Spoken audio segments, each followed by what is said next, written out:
ਅੱਜ ਤਾਂ ਅਸੀਂ ਇੱਥੇ ਆਏ ਹਾਂ, ਪਰ ਇਸ ਗਿਆਨ ਨੂੰ ਘਰ ਘਰ ਪਹੁੰਚਾਉਣ ਵਾਸਤੇ ਹੋਰ ਕੀ ਵਿਸ਼ੇਸ਼ ਉਦਮ ਕਰਨੇ ਚਾਹੀਦੇ ਨੇ।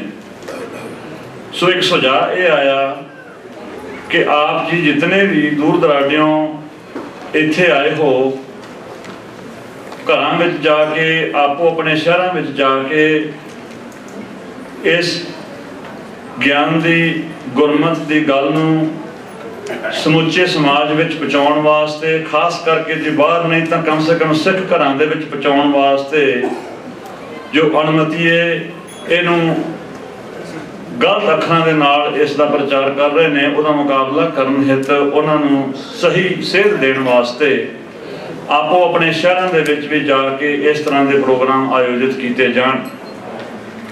ਸਿੱਖ ਸੰਗਤ ਦਾ ਉਤਸ਼ਾਹ ਦੇਖ ਕੇ ਇਹ ਮਨ ਵਿੱਚ ਬਹੁਤ ਹੀ ਜ਼ਿਆਦਾ ਤਸੱਲੀ ਪੈਦਾ ਹੋਈ ਹੈ ਕਿ ਜੋ ਇਹ ਮਨਸੂਬੇ ਇਹ ਸਾਡੇ ਵਾਸਤੇ ਭੈੜੇ ਅੱਖਰ ਵਰਤਦੇ ਆ, ਮੈਂ ਇਹਨਾਂ ਨੂੰ ਆਪਣੇ ਵੀਰ ਹੀ ਆਖਾਂਗਾ। ਮੈਂ ਇਹਨਾਂ ਦਾ ਸ਼ੁਕਰਗੁਜ਼ਾਰ ਹੀ ਹਾਂ, ਕਿਉਂਕਿ ਮੈਨੂੰ ਗੁਰੂ ਮਾੜੇ ਅੱਖਰ ਬੋਲਣ ਦੀ ਸੇਧ ਨਹੀਂ ਦਿੰਦਾ। ਮੈਂ ਸਮਾਂ ਇਹਨਾਂ ਦਾ ਸ਼ੁਕਰਗੁਜ਼ਾਰ ਹੀ ਹਾਂ ਕਿ ਇਹਨਾਂ ਨੇ ਇਸ ਮਸਲੇ ਨੂੰ ਚੱਕਿਆ ਤੇ ਅਸੀਂ ਇਸ ਦੇ ਗੁਣਾਂ ਤੋਂ ਹੋਰ ਜਾਣੂ ਹੋ ਸਕੇ। ਇਹਨਾਂ ਨੂੰ ਬਹੁਤ ਬਹੁਤ ਵਧਾਈ ਕਿ ਜਿਨ੍ਹਾਂ ਨੇ ਸਾਨੂੰ ਜਾਗਰਤ ਕਰਨ ਵਾਸਤੇ, ਭਾਵੇਂ ਗਲਤ ਢੰਗ ਨਾਲ ਹੀ, ਇਹਨਾਂ ਨੇ ਜੋ ਸਟੈਪ ਲਏ ਨੇ, ਜੋ ਕਦਮ ਚੁੱਕੇ ਨੇ। ਇਸ ਗੱਲ ਤੋਂ ਤੁਸੀਂ ਬਿਲਕੁਲ ਵੀ ਨਿਰਾਸ਼ ਨਾ ਹੋਇਓ। ਮੈਂ ਆਪਣੀ ਸੰਗਤ ਨੂੰ ਕਹਿਣਾ ਕਿ ਜੇ ਇਹ ਕਹਿਣ ਕਿ ਅਸੀਂ ਅੰਮ੍ਰਿਤ ਦੀ ਮਰਿਆਦਾ ਬਦਲ ਦਿਆਂਗੇ, ਅਸੀਂ ਨਿਤਨੇਮ ਬਦਲ ਦਿਆਂਗੇ, ਹਾਂ ਗੁਰੂ ਪਾਸ ਇਤਨਾ ਦਮ ਹੈ, ਇਹ ਤਾਂ ਬਦਲ ਜਾਣਗੇ, ਪਰ ਉਹ ਮਰਿਆਦਾਵਾਂ ਨਹੀਂ ਬਦਲਣਗੀਆਂ।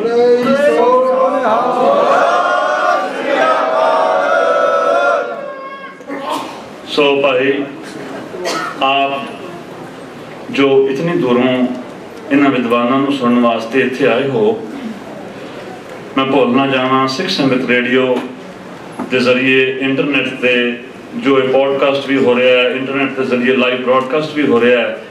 ਸਮੂਹ ਸੰਗਤਾਂ ਜੋ ਇੰਟਰਨੈਟ ਦੇ ਜ਼ਰੀਏ ਇਸ ਸਮਾਗਮ ਦੇ ਨਾਲ ਜੁੜੀਆਂ ਹੋਈਆਂ ਨੇ, ਉਹਨਾਂ ਦਾ ਸਾਰਿਆਂ ਦਾ ਵੀ ਬਹੁਤ ਬਹੁਤ ਧੰਨਵਾਦ ਹੈ। ਇੱਕ ਗੱਲ ਮੈਂ ਦੁਬਾਰਾ ਦੁਹਰਾਉਣੀ ਚਾਹੁੰਦਾ ਕਿ ਜਦੋਂ ਅਸੀਂ ਸ੍ਰੀ ਦਸਮ ਗ੍ਰੰਥ ਦੀ ਬਾਣੀ ਨੂੰ ਸਤਿਕਾਰ ਵਜੋਂ ਉਸ ਨੂੰ ਪੜ੍ਹਦੇ ਹਾਂ, ਉਸ ਦੇ ਗੁਣਾਂ ਨੂੰ ਗ੍ਰਹਿਣ ਕਰਨ ਵਾਸਤੇ ਯਤਨਸ਼ੀਲ ਹੁੰਦੇ ਹਾਂ, ਸਾਡੇ ਮਨਾਂ ਦੇ ਵਿੱਚ ਇਉਂ ਨਹੀਂ ਕਿ ਸਾਡਾ ਗੁਰੂ ਧੰਨ ਸਤਿਗੁਰੂ ਸ੍ਰੀ ਗੁਰੂ ਗ੍ਰੰਥ ਸਾਹਿਬ ਜੀ ਤੋਂ ਬਿਨਾਂ ਕੋਈ ਹੋਰ ਹੈ। ਸਾਡਾ ਗੁਰੂ ਕੇਵਲ ਤੇ ਕੇਵਲ ਧੰਨ ਸਤਿਗੁਰੂ ਸ੍ਰੀ ਗੁਰੂ ਗ੍ਰੰਥ ਸਾਹਿਬ ਜੀ ਨੇ। ਸੋ ਗੁਰੂ ਗ੍ਰੰਥ ਸਾਹਿਬ ਜੀ ਦਾ ਫਲਸਫਾ, ਗੁਰੂ ਗ੍ਰੰਥ ਸਾਹਿਬ ਜੀ ਦੇ ਗੁਣ ਬਿਆਨ ਕਰਨੇ ਬਹੁਤ ਜ਼ਿਆਦਾ ਔਖੇ ਨੇ, ਪਰ ਇੱਕ ਜੋ ਅੰਗਰੇਜ਼ੀ ਦਾ ਅੱਖਰ ਆਉਂਦਾ ਹੈ ਇੰਟਰਪ੍ਰੀਟੇਸ਼ਨ, ਬਈ ਕੋਈ ਬੰਦਾ ਉਸ ਸ਼ਬਦ ਨੂੰ ਪੜ੍ਹੇ ਤੇ ਉਹਦੇ ਭਾਵ ਅਰਥ ਕੀ ਕੱਢਦਾ ਹੈ ਤੇ ਉਹਨੂੰ ਭਾਵ ਅਰਥਾਂ ਨੂੰ ਕਿਵੇਂ ਮਰੋੜ ਕੇ ਪੇਸ਼ ਕਰਕੇ ਗਾਂ ਸਰੋਤੇ ਨੂੰ ਪੇਸ਼ ਕਰਦਾ ਹੈ ਕਿ ਉਹਦੀ ਮੱਤ ਸਹੀ ਪਾਸੇ ਜਾਣ ਦੀ ਬਜਾਏ ਪੁੱਠੇ ਪਾਸੇ ਚਲੀ ਜਾਂਦੀ ਹੈ। ਇੰਟਰਪ੍ਰੀਟੇਸ਼ਨ, ਗੁਰਬਾਣੀ ਦੀ ਇੰਟਰਪ੍ਰੀਟੇਸ਼ਨ, ਗੁਰਬਾਣੀ ਬਾਰੇ ਜੋ ਵੀ ਇਸ ਮੌਕੇ ਤੇ ਕਹਿ ਲਓ ਖੋਜ ਹੋ ਰਹੀ ਹੈ, ਰਿਸਰਚ ਹੋ ਰਹੀ ਹੈ ਕਿ ਇਹ ਧੁਰ ਕੀ ਬਾਣੀ ਹੈ, ਕਿ ਇਹ ਵਾਕਈ ਸਤਿਗੁਰਾਂ ਦੀ ਹੈ, ਕਿ ਇਹਦੇ ਵਿੱਚ ਜੋ ਅਸੀਂ ਕਹਿੰਦੇ ਆ ਕਿ ਜਪਜੀ ਸਾਹਿਬ ਦਾ ਪਾਠ ਸਮੁੱਚਾ ਗੁਰੂ ਨਾਨਕ ਦੇਵ ਪਾਤਸ਼ਾਹ ਦਾ ਮੂਲ ਮੰਤਰ ਧੁਰ ਕੀ ਬਾਣੀ ਹੈ। ਇਹ ਜਿਹੜੇ ਸਵਾਲ ਪੈਦਾ ਹੋ ਰਹੇ ਨੇ ਉਹ ਬੁੱਧੀਮੱਤਾ ਦੇ ਤਲ ਤੋਂ ਪੈਦਾ ਹੋ ਰਹੇ ਨੇ। ਉਹਨਾਂ ਦੇ ਵਿੱਚ ਜੋ ਰੱਬੀ ਸਤਿਗੁਰੂ ਸਾਹਿਬ ਜੀ ਦਾ ਜੋ ਸੁਨੇਹਾ ਹੈ ਉਸ ਦੀ ਘਾਟ ਹੋਣ ਕਰਕੇ ਉਹ ਬੁੱਧੀਮੱਤਾ ਦੇ ਤਲ ਤੋਂ ਇਹਨਾਂ ਸਵਾਲਾਂ ਦੇ ਜਵਾਬ ਉਹ ਭਾਲਦੇ ਨੇ ਤੇ ਗੱਲ ਨੂੰ ਪੂਰੀ ਤਰ੍ਹਾਂ ਸਮਝ ਨਹੀਂ ਸਕ ਰਹੇ। ਇਸ ਵਿਸ਼ੇ ਨੂੰ ਇੰਨਾ ਸੀਰੀਅਸਲੀ ਕਿਉਂ ਲਿਆ ਜਾ ਰਿਹਾ ਹੈ ਭਲਾ? ਕਿ ਗੁਰੂ ਦੀ ਬਾਣੀ ਸਾਡੇ ਅੰਦਰਲੇ ਨੂੰ ਬਦਲਣ ਦੇ ਸਮਰੱਥ ਹੈ, ਤੇ ਜੇ ਅਸੀਂ ਉਹਦੇ ਤੇ ਪੂਰੀ ਤਰ੍ਹਾਂ ਆਪਣੀ ਸ਼ਰਧਾ ਨੂੰ ਟਿਕਾ ਕੇ ਰੱਖਾਂਗੇ ਤਾਂ ਇਹ ਇਕੱਲੀ ਗਿਆਨ ਨਹੀਂ ਹੈ, ਇਹ ਜੀਵਨ ਸਰੋਤ ਵੀ ਹੈ। ਸੋ ਜਿਸ ਤਰੀਕੇ ਦੇ ਨਾਲ ਪੱਛਮ ਦੇ ਵਿੱਚ ਜੋ ਵੀ ਤਰ੍ਹਾਂ ਖੋਜ ਹੋ ਰਹੀ ਹੈ ਪੰਜਾਬ ਦੇ ਵਿੱਚ, ਲੋਕ ਬਾਣੀ ਦੇ ਮਤਲਬ ਨੂੰ, ਅਰਥ ਨੂੰ, ਹੋਰ ਚੀਜ਼ਾਂ ਨੂੰ, ਅੰਮ੍ਰਿਤ ਛਕਣ ਦੀ ਕੀ ਲੋੜ ਹੈ ਕਿ ਨਹੀਂ ਲੋੜ ਹੈ, ਨਿਤਨੇਮ ਪੂਰਾ ਕਿੰਨਾ ਕਰਨਾ ਚਾਹੀਦਾ, ਜੇ ਨਾ ਹੋਵੇ ਤਾਂ ਕੀ ਫਰਕ ਪੈ ਜਾਊਗਾ, ਇੱਕ ਚੰਗਾ ਇਨਸਾਨ ਬਣਨ ਦੀ ਲੋੜ ਹੈ, ਬਾਕੀ ਸਭ ਕੁਝ ਦੀ ਕੀ ਲੋੜ ਪਈ ਹੈ, ਰਹਿਤ ਵਿੱਚ ਕਿਉਂ ਰਹਿਣਾ ਜ਼ਰੂਰੀ ਹੈ। ਸੋ ਇਹਨਾਂ ਸਵਾਲਾਂ ਦੇ ਉੱਤੇ ਕਾਫੀ ਜ਼ਿਆਦਾ ਹੁਣ ਆਪੋ ਦੇ ਵਿੱਚ ਬਹਿਸ ਵਸਾਈਆ ਵਿਦਿਅਕ ਅਦਾਰਿਆਂ ਦੇ ਵਿੱਚ ਹੋ ਰਿਹਾ ਹੈ। ਇਹਦਾ ਸ਼ਾਇਦ ਸਾਨੂੰ ਅੱਜ ਬਹੁਤਾ ਇਹਦਾ ਅਸਰ ਨਾ ਪਵੇ, ਪਰ ਜੋ ਵਿਦਿਅਕ ਅਦਾਰਿਆਂ ਦੇ ਵਿੱਚ ਜੋ ਡਿਸਕੋਰਸ ਪੈਦਾ ਹੁੰਦਾ ਹੈ ਉਹਨੇ ਹੀ ਇੱਕ ਸਰੋਤ ਬਣਨਾ ਹੈ ਜਿਹਨੂੰ ਦੇਖ ਕੇ ਆਉਣ ਵਾਲੀਆਂ ਪੀੜ੍ਹੀਆਂ ਨੇ ਕਹਿਣਾ ਹੈ ਕਿ ਸਨ 2013 ਦੇ ਵਿੱਚ ਸਿੱਖ ਕੀ ਸੋਚਦੇ ਸੀ।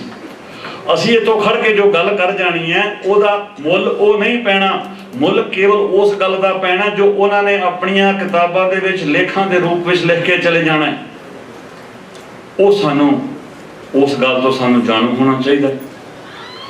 ਆਪਣੇ ਪਾਸ ਆਕਸਫੋਰਡ ਦੇ ਵਿੱਚ PhD ਕਰ ਰਹੇ ਸਾਡੇ ਸਤਿਕਾਰਯੋਗ ਵੀਰ ਪ੍ਰਭ ਸ਼ਰਨਦੀਪ ਸਿੰਘ ਜੋ ਇੰਗਲੈਂਡ ਤੋਂ ਆਏ ਨੇ, ਉਹ ਸਾਨੂੰ ਇਸ ਵਿਸ਼ੇ ਤੇ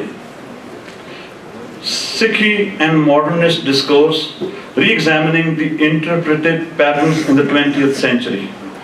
So ਇਸ ਦੇ ਮੈਂ ਵੈਸੇ ਪੰਜਾਬੀ ਵਿੱਚ ਅਰਥ ਕਰਨੇ ਸੀ, ਮੈਂ ਕਿ ਮੈਂ ਅਨਿਆਂ ਨਾ ਕਰਦੇ ਹਾਂ, ਮੈਂ ਭਾਈ ਸਾਹਿਬ ਹੁਣਾਂ ਨੂੰ ਬੇਨਤੀ ਕਰੂੰਗਾ ਵੀ ਤੁਸੀਂ ਇਸ ਟੌਪਿਕ ਦਾ ਪੰਜਾਬੀ ਅਨੁਵਾਦ ਆਪ ਹੀ ਕਰ ਦਿਓ ਵੀ ਕਿਤੇ ਮੇਰੇ ਤੋਂ ਗਲਤ ਨਾ ਹੋ ਜਾਵੇ।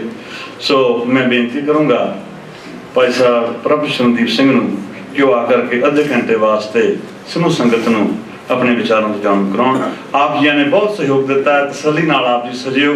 ਬਹੁਤ ਜ਼ਿਆਦਾ ਕੀਮਤੀ ਇਹ ਜੋ ਵਿਦਿਆ ਦਾ ਜੋ ਇਹ ਖਜ਼ਾਨਾ ਹੈ, ਇਹ ਹੈ ਆਪਾਂ ਸਭਨਾਂ ਨੇ ਇੱਥੋਂ ਲੈ ਕੇ ਜਾਣਾ। ਸੋ ਇਸ ਤੋਂ ਉਪਰੰਤ ਡਾਕਟਰ ਹਰਭਜਨ ਸਿੰਘ ਜੀ ਬੋਲਣਗੇ। ਜੋ ਚੌਥਾ ਸਾਡਾ ਸੈਸ਼ਨ ਹੈ, ਇਹ ਸਵਾਲ ਕਾਫੀ ਉੱਠਿਆ ਕਿ ਚਰਿਤ੍ਰ ਉਪਾਖਿਆਨ ਤੇ ਕੋਈ ਗੱਲ ਕਿਉਂ ਨਹੀਂ ਹੋ ਰਹੀ।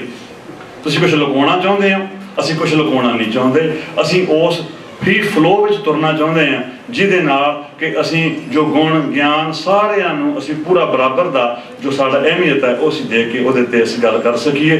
ਇਹਨਾਂ ਤੋਂ ਬਾਅਦ ਡਾਕਟਰ ਹਰਭਜਨ ਸਿੰਘ ਜੀ ਨੇ ਚੌਥੇ ਸੈਸ਼ਨ ਦੇ ਵਿੱਚ ਆਪਣੇ ਪਾਸ 3 ਬੁਲਾਰੇ ਨੇ। ਗੁਰਚਰਨਜੀਤ ਸਿੰਘ ਜੀ ਲਾਂਬਾ ਆਪ ਜੀ ਨੇ ਪਹਿਲਾਂ ਦਰਸ਼ਨ ਕੀਤੇ। ਭਾਈ ਸਾਹਿਬ ਗਿਆਨੀ ਸ਼ੇਰ ਸਿੰਘ ਜੀ ਮੰਜੀ ਸਾਹਿਬ ਅੰਬਾਲੇ ਤੋਂ ਉਹ ਆਏ ਨੇ। ਸਾਡੇ ਪਾਸ ਵੀਰ ਗੁਰਪ੍ਰੀਤ ਸਿੰਘ ਵੀ ਨੇ। ਸੋ ਉਹਨਾਂ ਨੇ ਵੀ ਆਪ ਜੀ ਸਭਨਾਂ ਦੇ ਦਰਸ਼ਨ ਕਰਨੇ ਨੇ। ਆਪ ਜੀ ਨੂੰ ਬੜੇ ਖੁੱਲੇ ਤੇ ਬੜੇ ਸੋਹਣੇ ਤਰੀਕੇ ਦੇ ਨਾਲ ਜੋ ਵੀ ਆਪ ਜੀ ਦੇ ਜੋ ਮਨਾਂ ਵਿੱਚ ਪ੍ਰਸ਼ਨ ਨੇ ਉਹਨਾਂ ਨੂੰ ਇਹ ਜ਼ਰੂਰ ਸੰਬੋਧਨ ਕਰਨਗੇ। ਦਾਸ ਪਾਸੋਂ ਬੇਨਤੀਆਂ ਕਰਦਿਆਂ ਹੋਇਆਂ ਬੇਅੰਤ ਪੁਰਨਾਂ ਦੀ ਖਿਮਾ ਦੀ ਜਾਚਨਾ ਹੈ। ਫਤਿਹ ਪ੍ਰਵਾਨ ਕਰੋ ਜੀ। ਵਾਹਿਗੁਰੂ ਜੀ ਕਾ ਖਾਲਸਾ, ਵਾਹਿਗੁਰੂ ਜੀ ਕੀ ਫਤਿਹ। ਗੁਰੂ ਰੂਪ ਖਾਲਸਾ ਜੀ, ਫਤਿਹ ਪ੍ਰਵਾਨ ਕਰੋ। ਵਾਹਿਗੁਰੂ ਜੀ ਕਾ ਖਾਲਸਾ, ਵਾਹਿਗੁਰੂ ਜੀ ਕੀ ਫਤਿਹ।